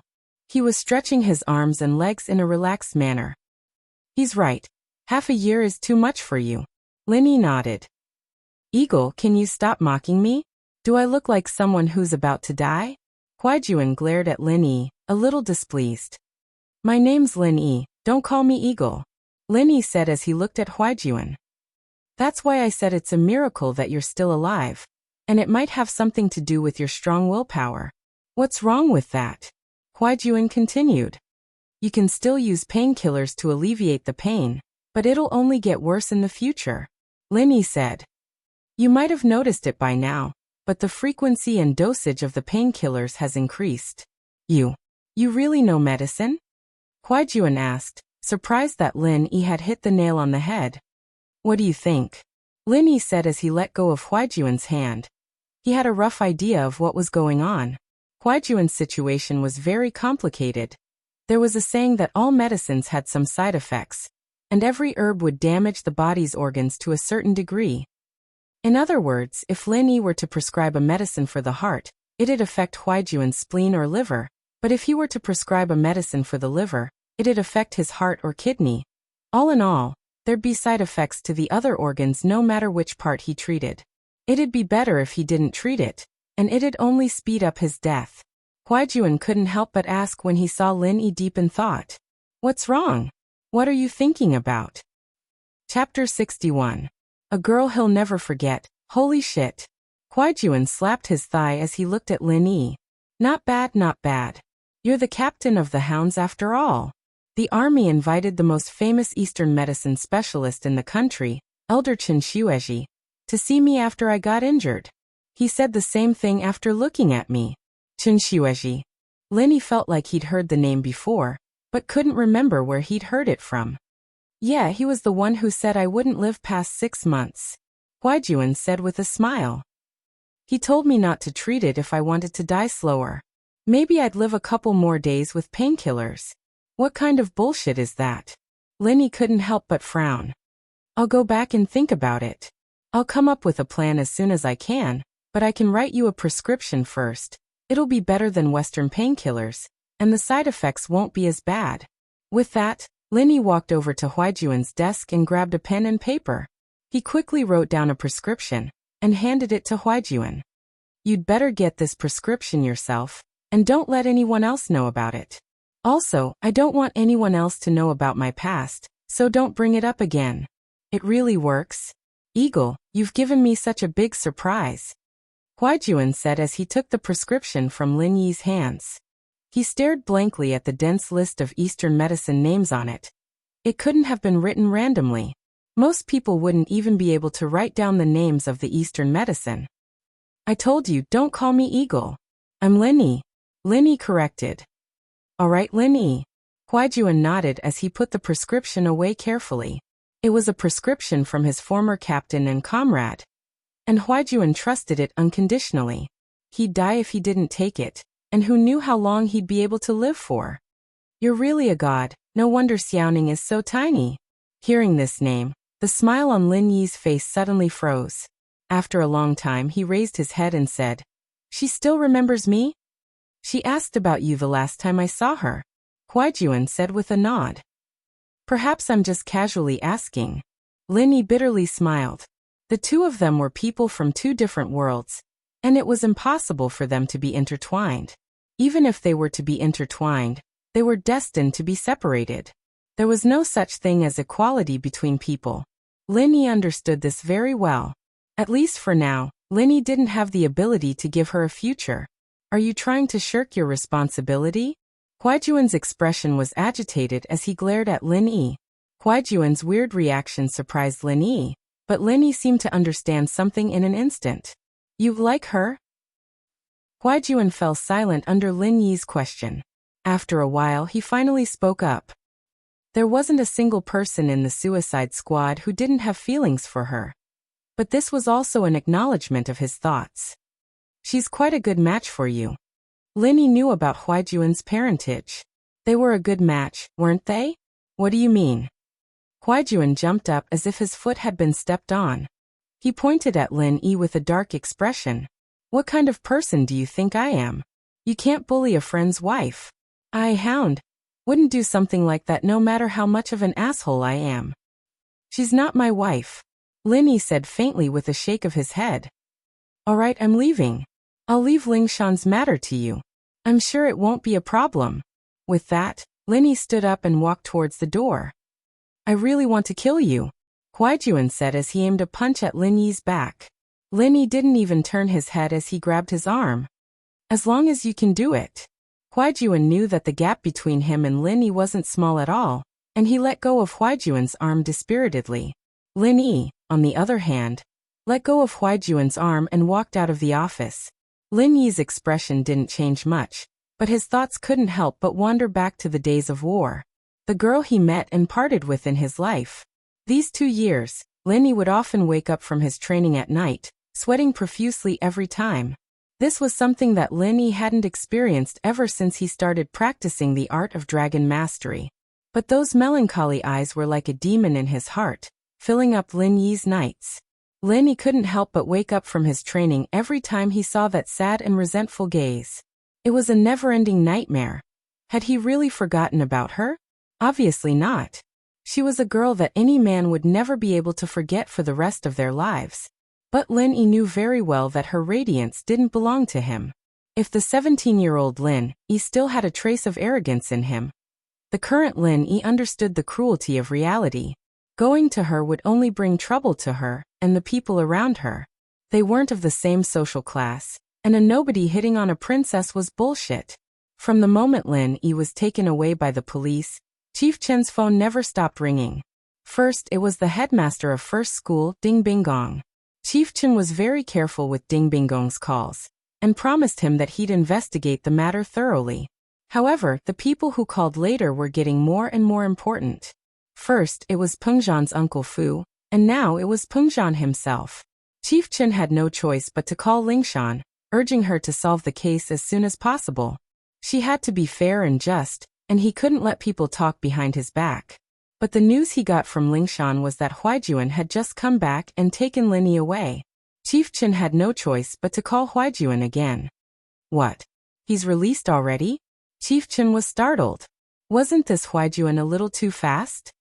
Yeah, it was a gang that came to the school to wreak havoc, and it had nothing to do with Lin Yi. I told him to go back after I understood the situation. Huaijuan reported in his usual professional tone. As long as you're fine. Chief Chen sighed in relief. He could answer to Binggong and Peng Zhan now. Chapter 62. A secret talk. Ling Shan blinked oddly at the calm and collected Huaijuan.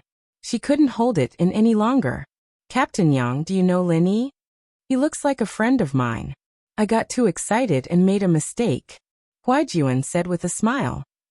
I hope you didn't get scared?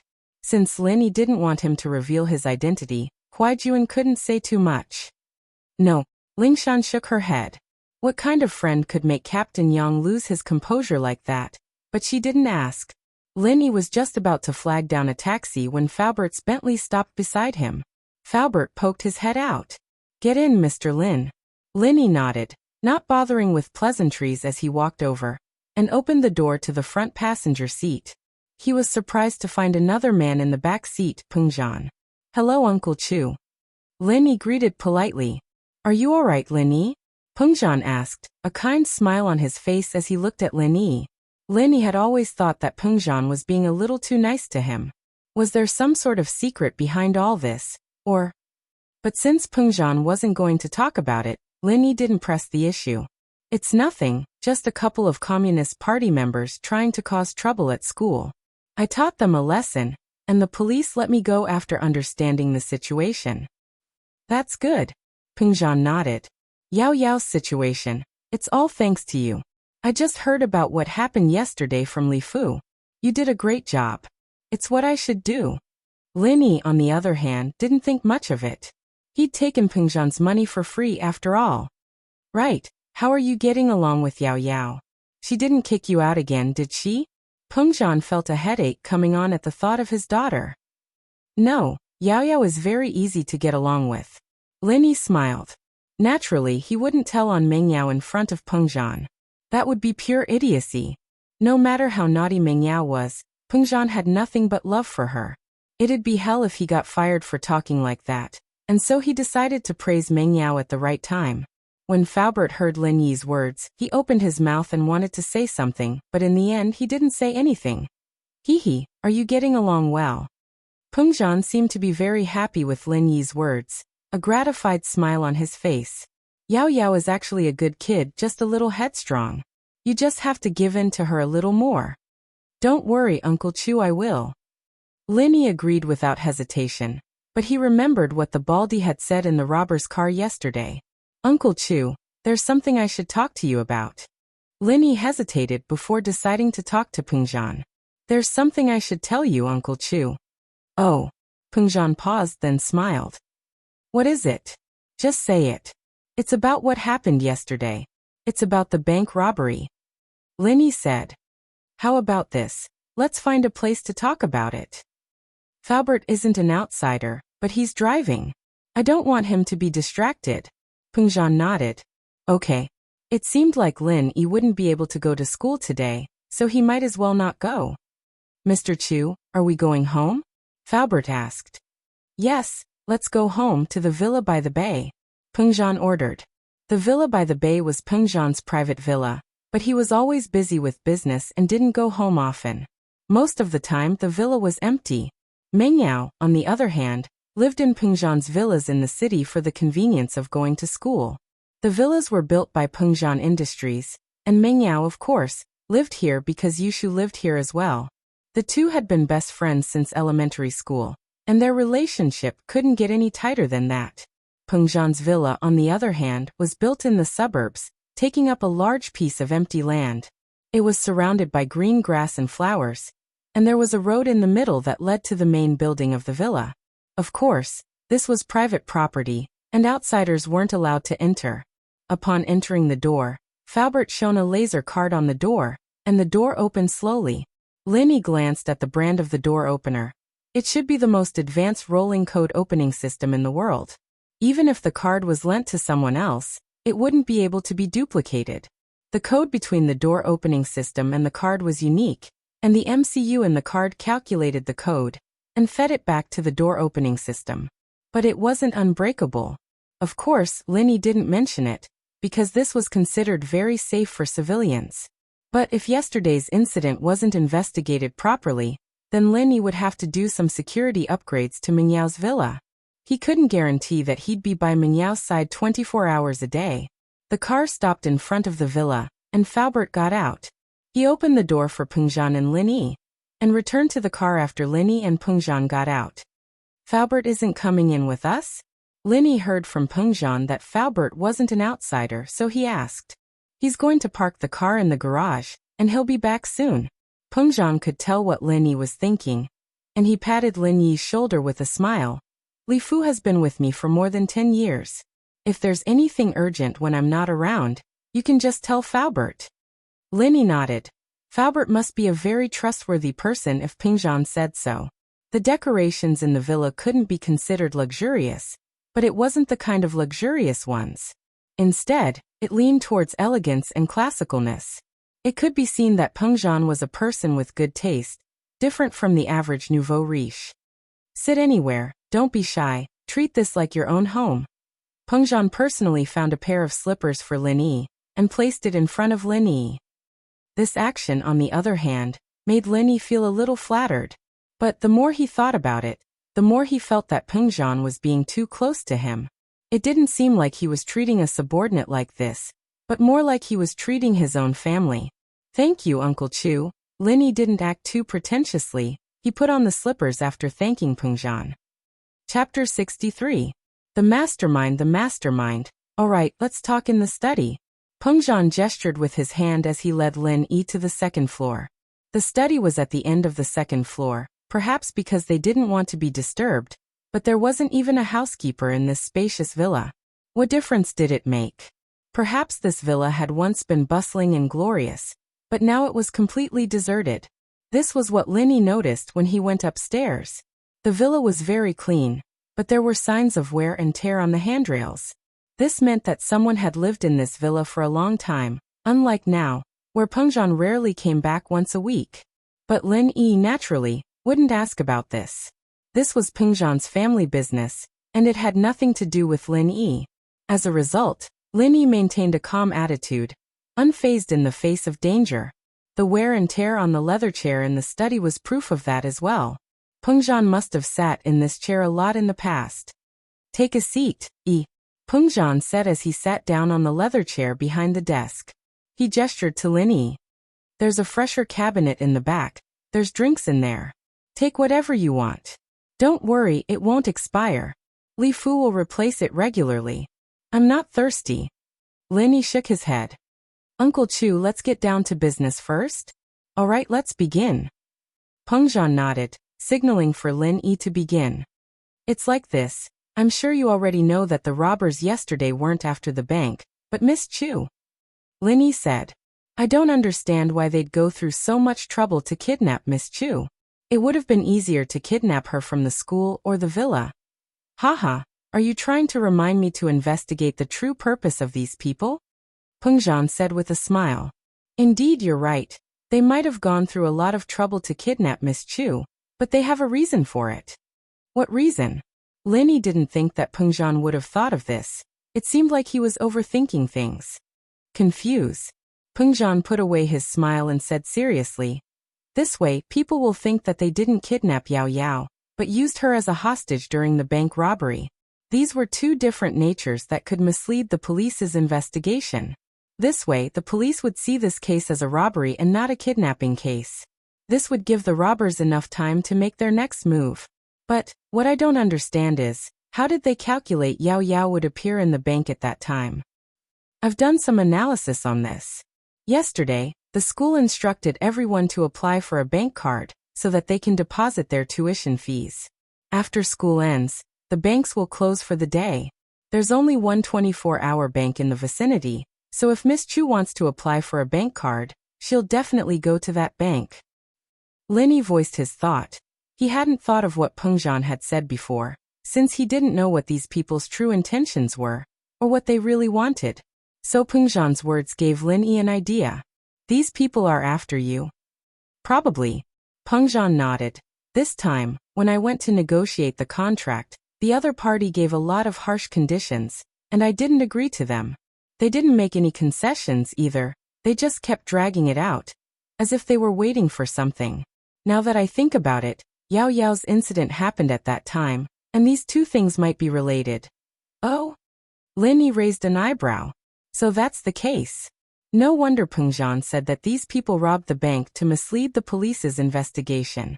After all, if the direction of the investigation was wrong, the time needed to solve the case would be delayed, and this would give the robbers more time. If what Pengzhan said was true, then as long as the robbers hinted that Meng Yao was in their hands, wouldn't Pengzhan obediently sign that unfair contract? The more I think about it, the more likely it is. It's just that I don't have any evidence. Pengzhan sighed. But at this level, what can evidence do? Who are these people? Linny understood immediately after hearing Pengzhan's words. The robbers must be on par with Pengzhan in terms of strength, otherwise they wouldn't have dared to do something like this. No wonder the Baldi said that he wouldn't let Ma Lu touch Meng Yao other than Meng Yao. He was probably just trying to scare Pengzhan. If Ma Lu really did touch Meng Yao, Pengzhan would probably go all out for revenge, even if he didn't care about the consequences. It would be a lose-lose situation, and the robbers obviously didn't want that to happen. Linny let out a sigh of relief at the thought. The robbers didn't want to do anything to Meng Yao, so Meng Yao's safety wasn't a problem at all. You don't have to worry about this, I'll take care of it. I Pengzhan am no pushover, trying to use this kind of method to force me to submit. Pengzhan paused here and waved his hand. Forget it, let's not talk about this. Just take good care of Yao Yao. Remember to give her some love. Her mother left when she was young, and I'm always busy with my business. I lack love. Pengzhan sighed. Her mother left when she was young? Linny sighed to himself. The miss was really pitiful, losing her mother at a young age, and having a busy father all day. What was the difference between that and having no parents at all? Linny was an orphan as well. Naturally, he could understand the bitterness of the situation. He nodded. Don't worry, Uncle Chu, I can understand Miss Chu's feelings. Forgive me. What an evil word game. When Linny heard Pengzhan say that Meng Yao's mother left, he thought that her mother had passed away. The word left did indeed have that meaning. But in reality, what Pengzhan meant was that the Mrs. Mother had really left, not died. That's why Linny made such a huge mistake. Yes, that's why I asked you to come and keep her company, you too. Forget it, let's not talk about this for now. It's a bit sudden to talk about it now. It's not too late to talk about it in the future. Pengzhan hesitated, deciding to talk to Linny about his father and Elder Lin's decision later. He was afraid that Linny wouldn't be able to accept it right now. Linny didn't know what Pengzhan wanted to say, but since he said to talk about it later, Linny couldn't ask anymore. He could only wait for Pengzhan to take the initiative to tell him. Since these people aren't after Miss Chu's life, then I'm relieved. Linny thought to himself. It'd be terrible if the miss died beside him. Not only would he lose his salary, but he'd also have to take responsibility for it. More importantly, no one had died beside him before. Chapter 64. Quick detection. Faubert's voice came from outside the study not long after the two were done talking about Meng Yao's family. Linny wasn't sure if he'd waited for the two to finish their conversation before knocking, or if he'd just happened to come up at that moment. Pengzhan had said that Faubert was a trustworthy person, but Linny had the feeling that Pengzhan was hiding something from him. He'd asked Linny to accompany Mengyao not just for a study companion, a babysitter, and a bodyguard, but for a deeper reason. Pengzhan didn't say what it was, and Linny believed that Faubert wasn't privy to it either. Pengzhan was probably the only one who knew. "Mr. Chu, I've parked the car. May I come in?" "Come in. I was just talking to Yi about yesterday's incident," Pengzhan said. Faubert pushed the door open and sat down on the sofa beside Lin Yi.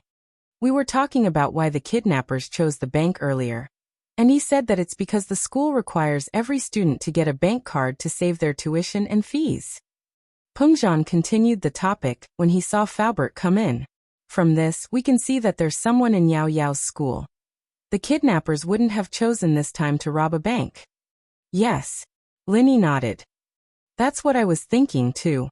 Besides, I think this person should be a staff member of the school, not a student.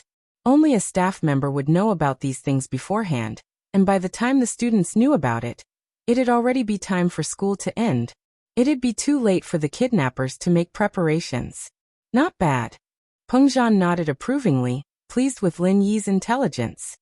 "I'll look into the school as well. But never mind, let's not talk about that." "What, is there a problem? Isn't Uncle Chu one of the directors of the school?" Lin Yi asked curiously. Shouldn't it be easier for Pengzhan to look into things in the school? "I'm a trustee, yes, but there are 3 trustees in the school, and each of them owns a portion of the school's shares. You can imagine how difficult it would be to investigate." Pengzhan didn't hide it from Lin Yi, since it wasn't anything confidential. "I see. I'll keep an eye out when I go to school then," Lin Yi said after listening to Pengzhan's explanation. At this point, Lin Yi had a general idea of what was going on. The kidnappers didn't want Mengyao for money or her life, but they wanted to use Mengyao to force Pengzhan to compromise on their business partnership. Moreover, the kidnappers did not choose other places to carry out the kidnapping completely to confuse the police and delay time. If Pengzhan's daughter had been kidnapped, one could only imagine how much effort the police would put into searching for the kidnappers. Mengyao would have been found by the police before they could achieve their goal. It was true that Huaijuan had taken over the bank robbery case as soon as he'd returned to the criminal police, but the case was a piece of cake for Huaijuan. Huaijuan made a call to the city's command center and pulled up the surveillance footage from the streets around the bank yesterday. Lingshan only realized how stupid she was at this point. Digital Qingguan had only been used in Songshan for less than a month, but Huaijuan's sharp senses had memorized all this information. Digital Qingguan, also known as digital city management, referred to the use of information technology and mobile communication technology to process, analyze, and manage all of the city's components and incidents. It was an information technology that promoted the modernization of city management. The city management department had installed surveillance cameras on every main street, monitoring the area around the clock to monitor the sanitation, traffic flow, and so on. Lingshan had thought of going to the traffic police to get the recordings, but unfortunately, the traffic police's recording equipment only worked when the traffic lights were red, and they could only record cars that broke the rules. The equipment was off at other times. Lingshan had no choice but to give up. What she didn't expect was for Huaijuan to think of using the surveillance footage to solve the case. It seemed simple enough, but it only meant one thing. She wasn't careful enough.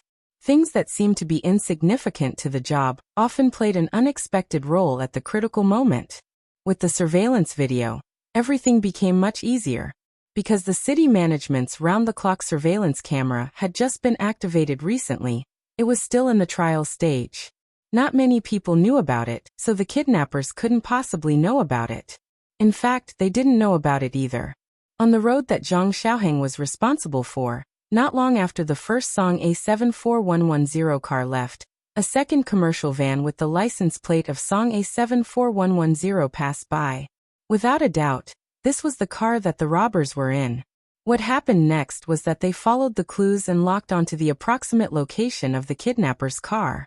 The reason for the approximate location was because the surveillance cameras were only installed in the city, and not in some of the more secluded streets.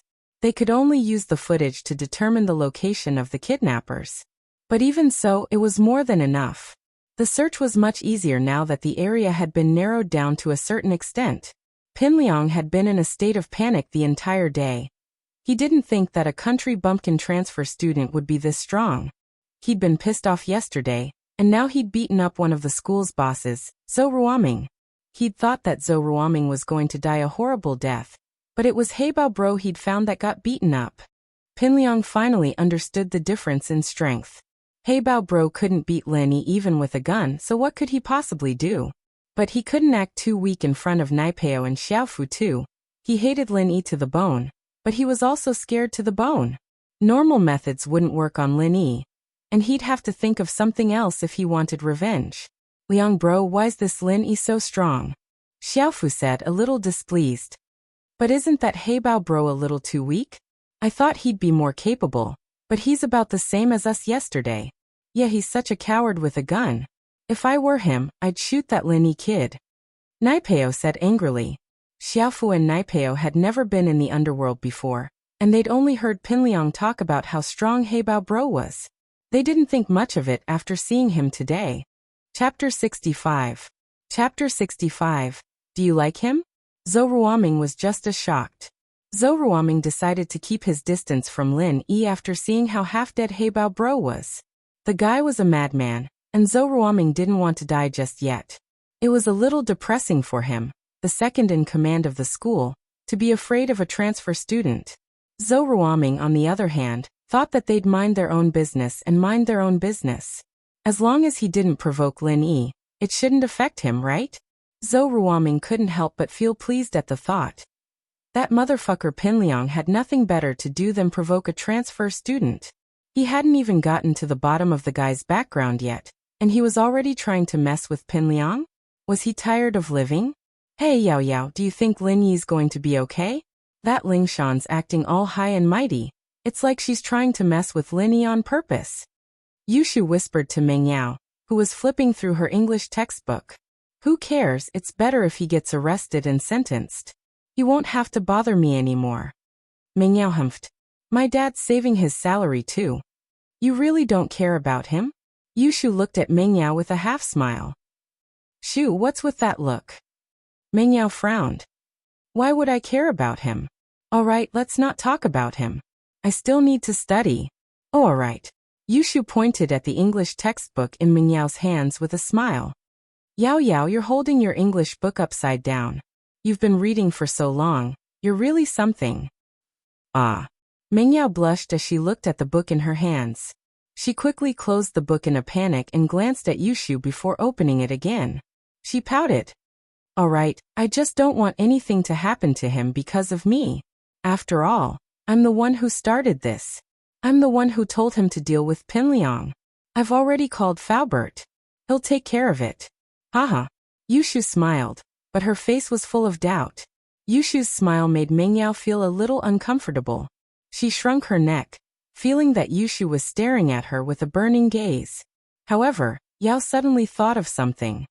Oh right, on the other hand, student Shu, you seem to be more concerned about Lin Yi than I am. Have you fallen for him? Me? Yeah, I like him, so what? Yushu grinned at Meng Yao as if it wasn't something embarrassing. Yushu let out a breath of relief when she heard that Meng Yao had contacted Faubert. She knew what Faubert was capable of in Songshan, and she'd wanted to call her grandpa. Huh. Meng Yao's mouth was agape as she stared at Yushu in disbelief. You like him? I like him. Why are you in such a hurry? Can't even speak properly? Are you jealous? Yushu giggled as she looked at Meng Yao's face. Jealous? If you like him, then go after him. I bet that guy's so pretty he's got snot coming out of his nose. Meng Yao's expression changed to one of disapproval. All right. Then I'll go after him. Don't regret it later. Yushu said with a serious face. Who'll regret it, haha.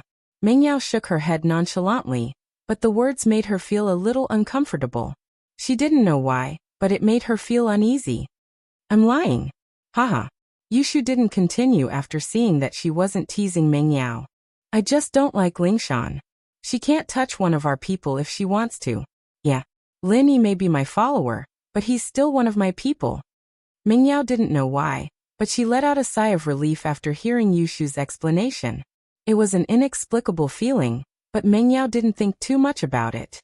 Pinliang looked calm and collected in front of Naipeo and Xiaofu, but he was actually more afraid than anyone else. It wasn't that he was afraid of Lin Yi's revenge, but that Heibao Bro would drag him out of the police station. He'd become the mastermind of the whole thing. And who knew if he'd be dragged into this? His father would definitely punish him severely, and he might even have to transfer schools. Pinliang was getting more and more annoyed when he saw Mingyao and Yushu talking and laughing not too far away. He was a famous person in the school, but he didn't even have a girlfriend. What a joke. Zhou Ruoming, on the other hand, had gone through so many girlfriends by now that he was a tyrant in the school. He heard that he was going after some commoner beauty, Tang Yun. Truth be told, Pinliang only started paying attention to Tang Yun after hearing that Zhou Ruoming was going after her. She was a beautiful girl, and although she was wearing a school uniform, it couldn't hide her beauty. Compared to princesses like Mingyao and Yushu, however, she was still a little lacking. Mingyao and Yushu were from prestigious families, and they had luxurious cars to and from school. Tang Yun, on the other hand, wasn't as eye-catching as Mingyao and Yushu. Mingyao and Yushu were from prestigious families, and they had luxurious cars to and from school. Tang Yun, on the other hand, wasn't that eye-catching. Her body was even better than Mingyao and Yushu's, but Mingyao and Yushu's statuses were higher than theirs. Pinliang, on the other hand, wasn't afraid of other flies getting to her first. In this school, he was the only one who dared to go after Mingyao. As a result, Pinliang wasn't in a rush. He had enough patience to take Mingyao down. It was just that Lin Yi's appearance had ruined his original plan.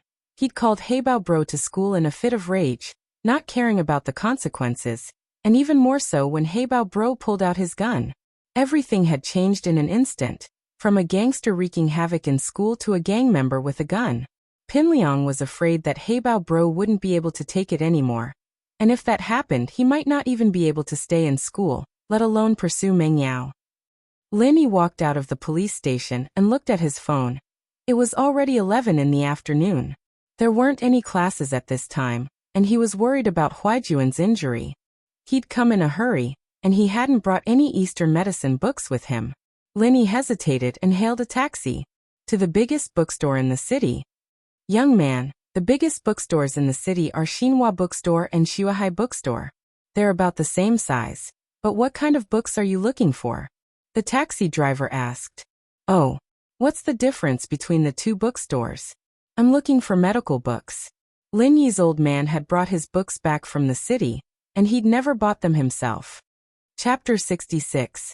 The Dean of Medicine Lin Yi parked his car in front of Scholar C Bookstore, surprised that they'd passed by Songshan First High School on the way. The school was only one stop away from the bookstore, and he'd be able to walk back to school after buying the books. Lin Yi paid the driver and walked into Scholar C Bookstore. He made a beeline for the medical section after asking the salesperson at the door for directions. There weren't many people in the bookstore at this hour, and even fewer in the medical section.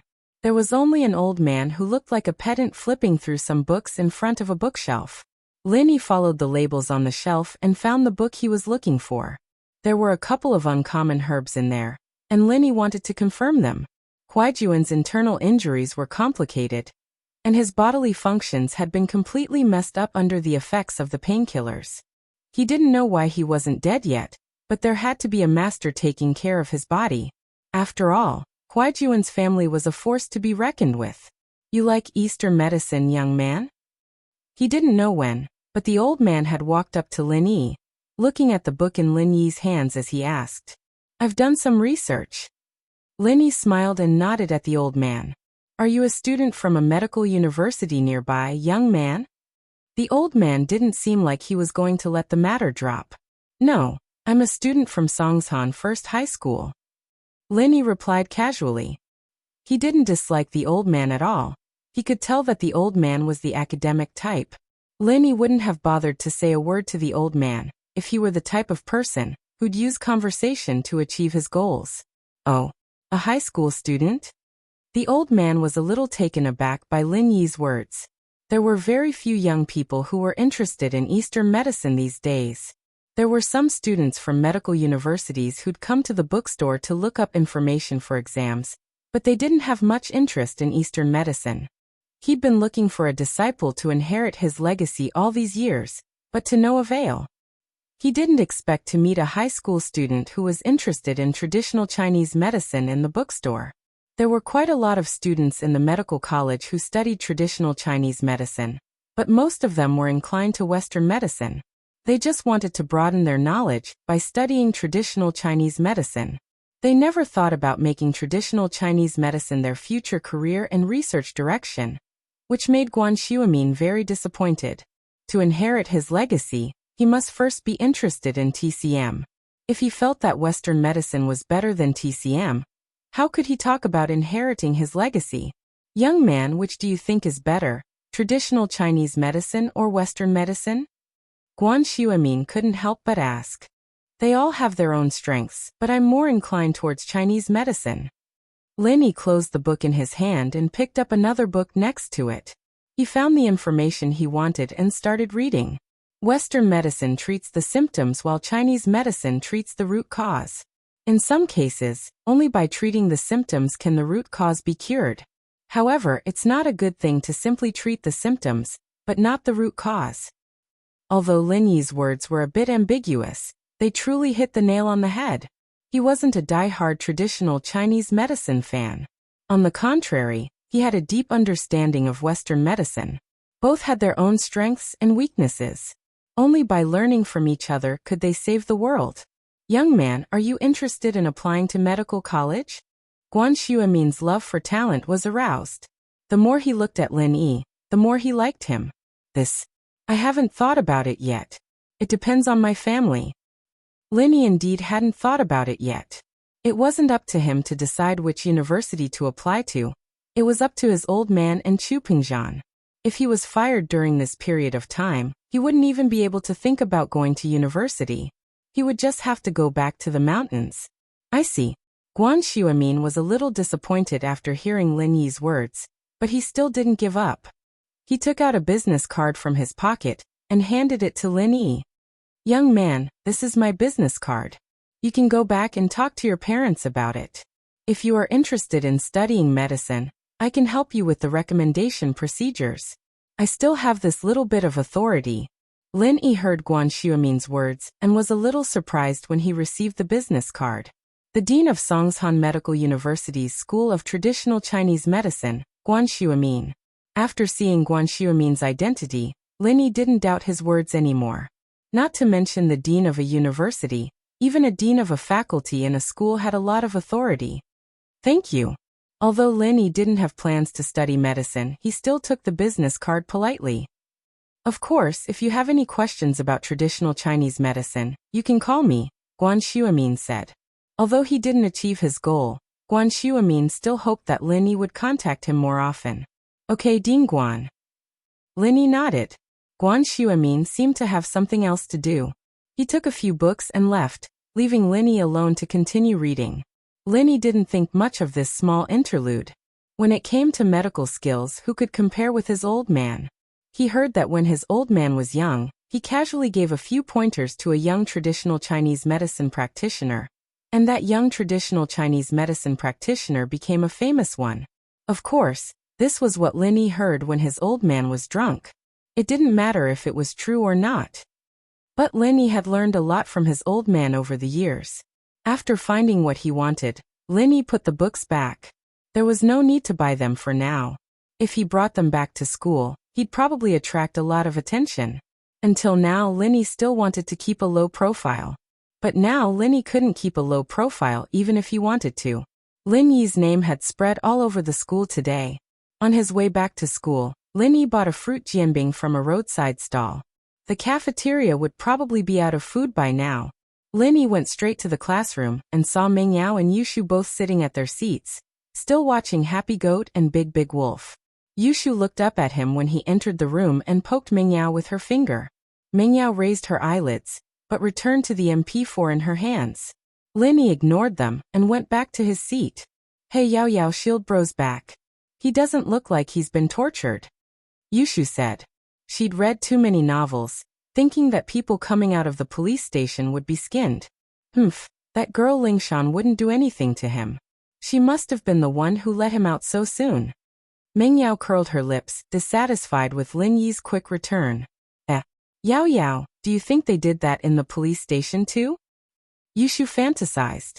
Shu, you're too evil. Meng Yao frowned. Don't disgust me. I don't want to throw up what I ate in the afternoon. Chapter 67. Changing classes? Boss, are you alright? Kong Xiaobo had been in a state of shock the entire morning. The past 2 days had been the most manly he'd ever been in his life. Kong Xiaobo had once seen a post on the internet about things a man should do before the age of 30, one of which was to get into a fight. Kong Xiaobo had thought that he wouldn't be able to do it, but it happened right before the college entrance exams. Kong Xiaobo was in a bad mood during recess, and almost went to the police station with Lin Yi, but Lin Yi stopped him in time with a glance. Lin Yi didn't mind anymore. He was here on a mission from old Lin anymore. It was a mission that didn't make any sense to him. Going to school was secondary, but Kong Xiaobo was different. If this incident were to leave a stain on his life record, it'd be something that would last for a lifetime. It's fine, the police figured it out pretty quickly. Heibao got gangsters to mess with the school. Lin Yi noticed Pinliang's ears pricking up as he spoke. He couldn't help but find it funny. The kid was probably afraid that Heibao would bite him out, wasn't he? That's good. Kong Xiaobo let out a sigh of relief. He didn't go to the police station with Lin Yi in the morning, because he was afraid that Lin Yi would blame him for being disloyal. Now that Lin Yi was fine, he was naturally happy. Boss, I'll treat you to something after school. It'll help you get over the shock. After school? We'll talk about it then. Lin Yi glanced at Meng Yao, who was in front of him. He had to go back with them after school. The first class in the afternoon was Ms. Lu's class. Ms. Lu evidently knew that the incident this morning had something to do with Pinliang, but she didn't bring it up. After all, it was best to minimize the incident as much as possible. She didn't want the other students to be affected. The monthly exams are coming up, so let's do a little quiz today. Teacher Lu divided the test papers in her hands into stacks, and then distributed them to the students in the front row of each group.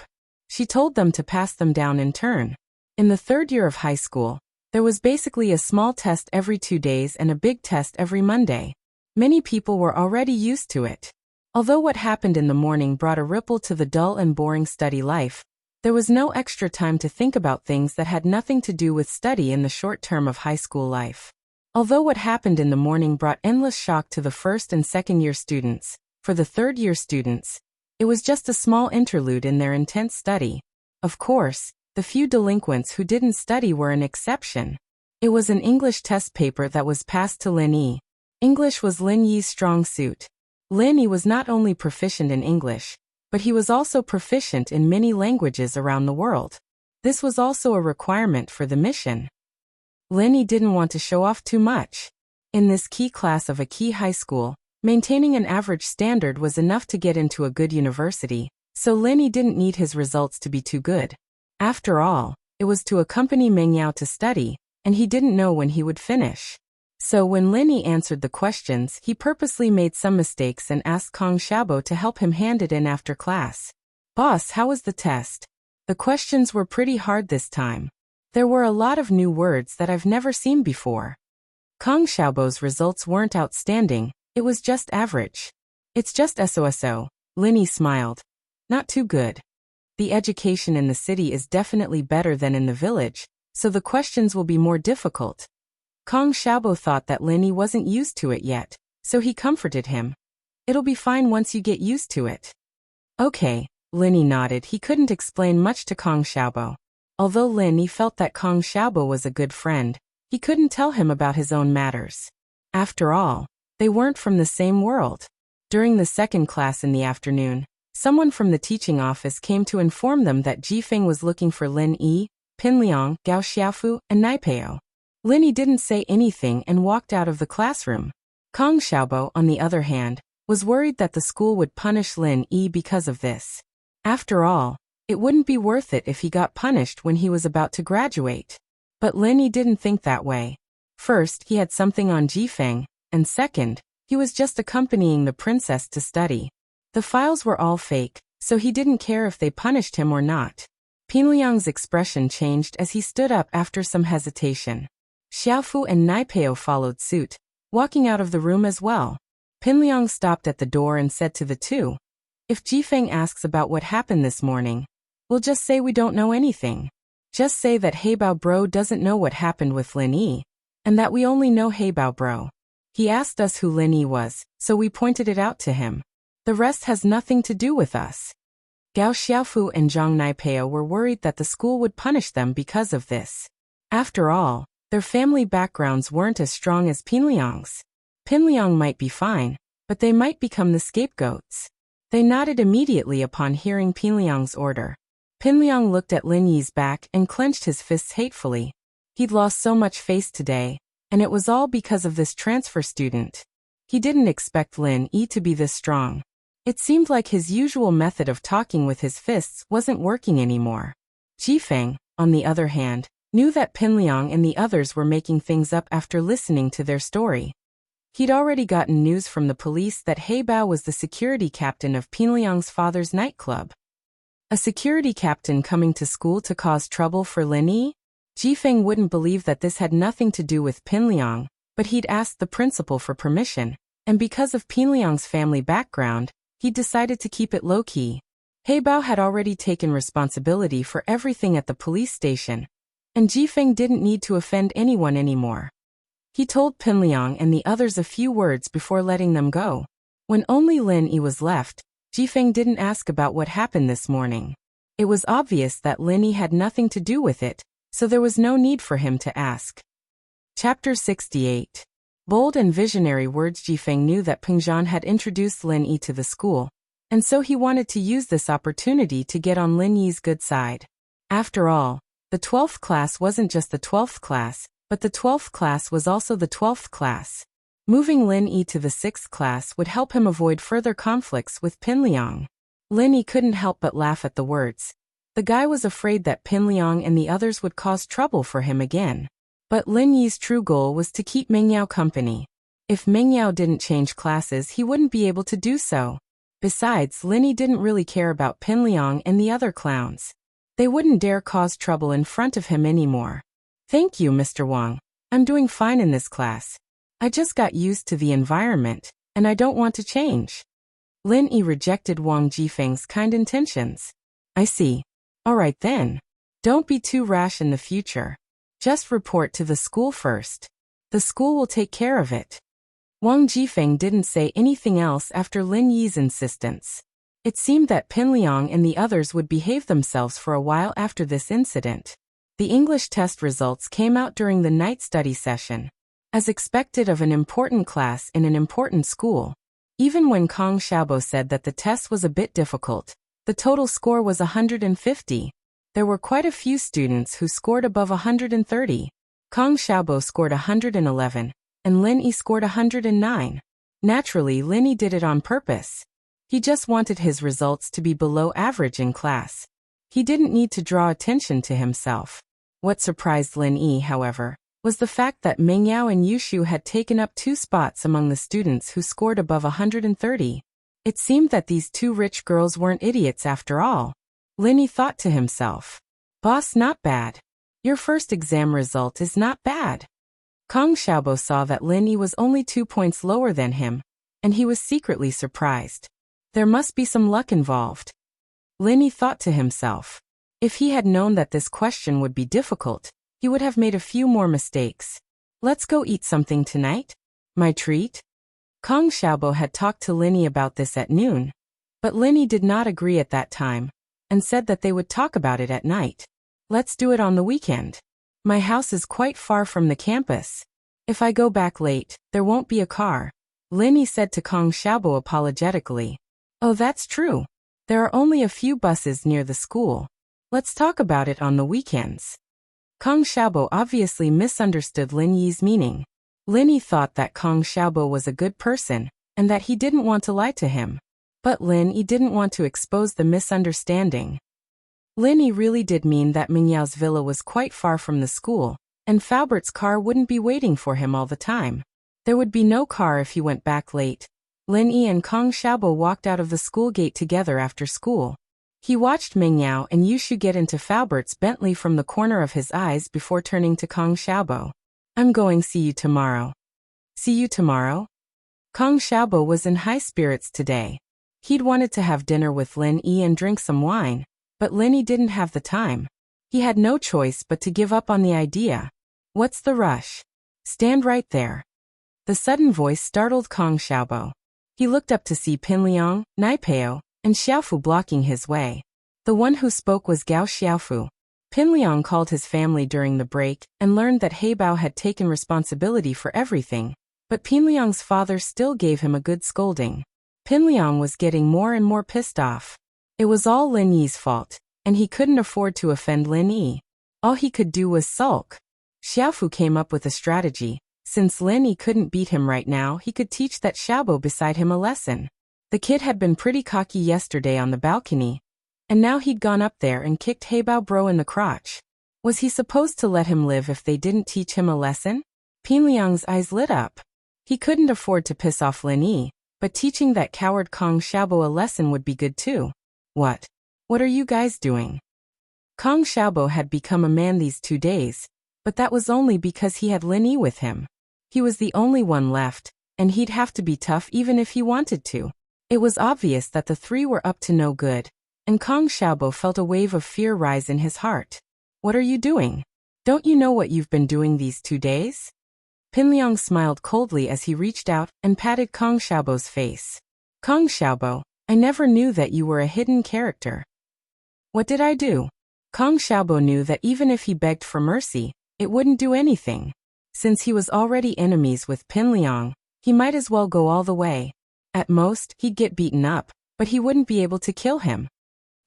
You're talking tough, aren't you? Pinliang looked like he had Kong Xiaobo in the bag. What? You dare to do it, but you don't dare to admit it? Or is it because that transfer student's backer is gone, and you're not confident anymore? Pinliang was finally able to vent his anger, but he felt a little sullen when he thought about it. He had to bully a normal student to vent his anger. Kong Xiaobo knew that he wouldn't be able to avoid the beating today. He was going to die either way, and he straightened his neck. Pinliang, if you touch me today, I'll pay you back 10-fold, 100-fold. Come at me if you dare. With that, Kong Xiaobo closed his eyes, looking like he was going to die a martyr's death. Fuck, you're still so stubborn? Interesting. Brothers, what are you waiting for? Let's do it. Pinliang saw that Kong Xiaobo wasn't begging for mercy, so he stopped talking to him. Liang bro. Xiaofu suddenly tugged at Pinliang's sleeve nervously.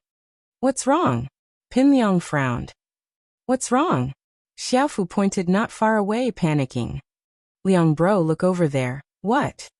Pinliang looked impatiently at the direction Xiaofu was pointing at, and was shocked to see Lin Yi walking towards him with a smile on his face. But in Pinliang's eyes, that smile looked like the smile of a demon. Why was he back? Didn't he leave already? Pinliang was startled. This Lin Yi was a madman. What was he supposed to do if he waited for Lin Yi to arrive? As humiliated and angry as he was, Pinliang didn't dare fight Lin Yi head-on. Fuck, revenge is a dish best served cold.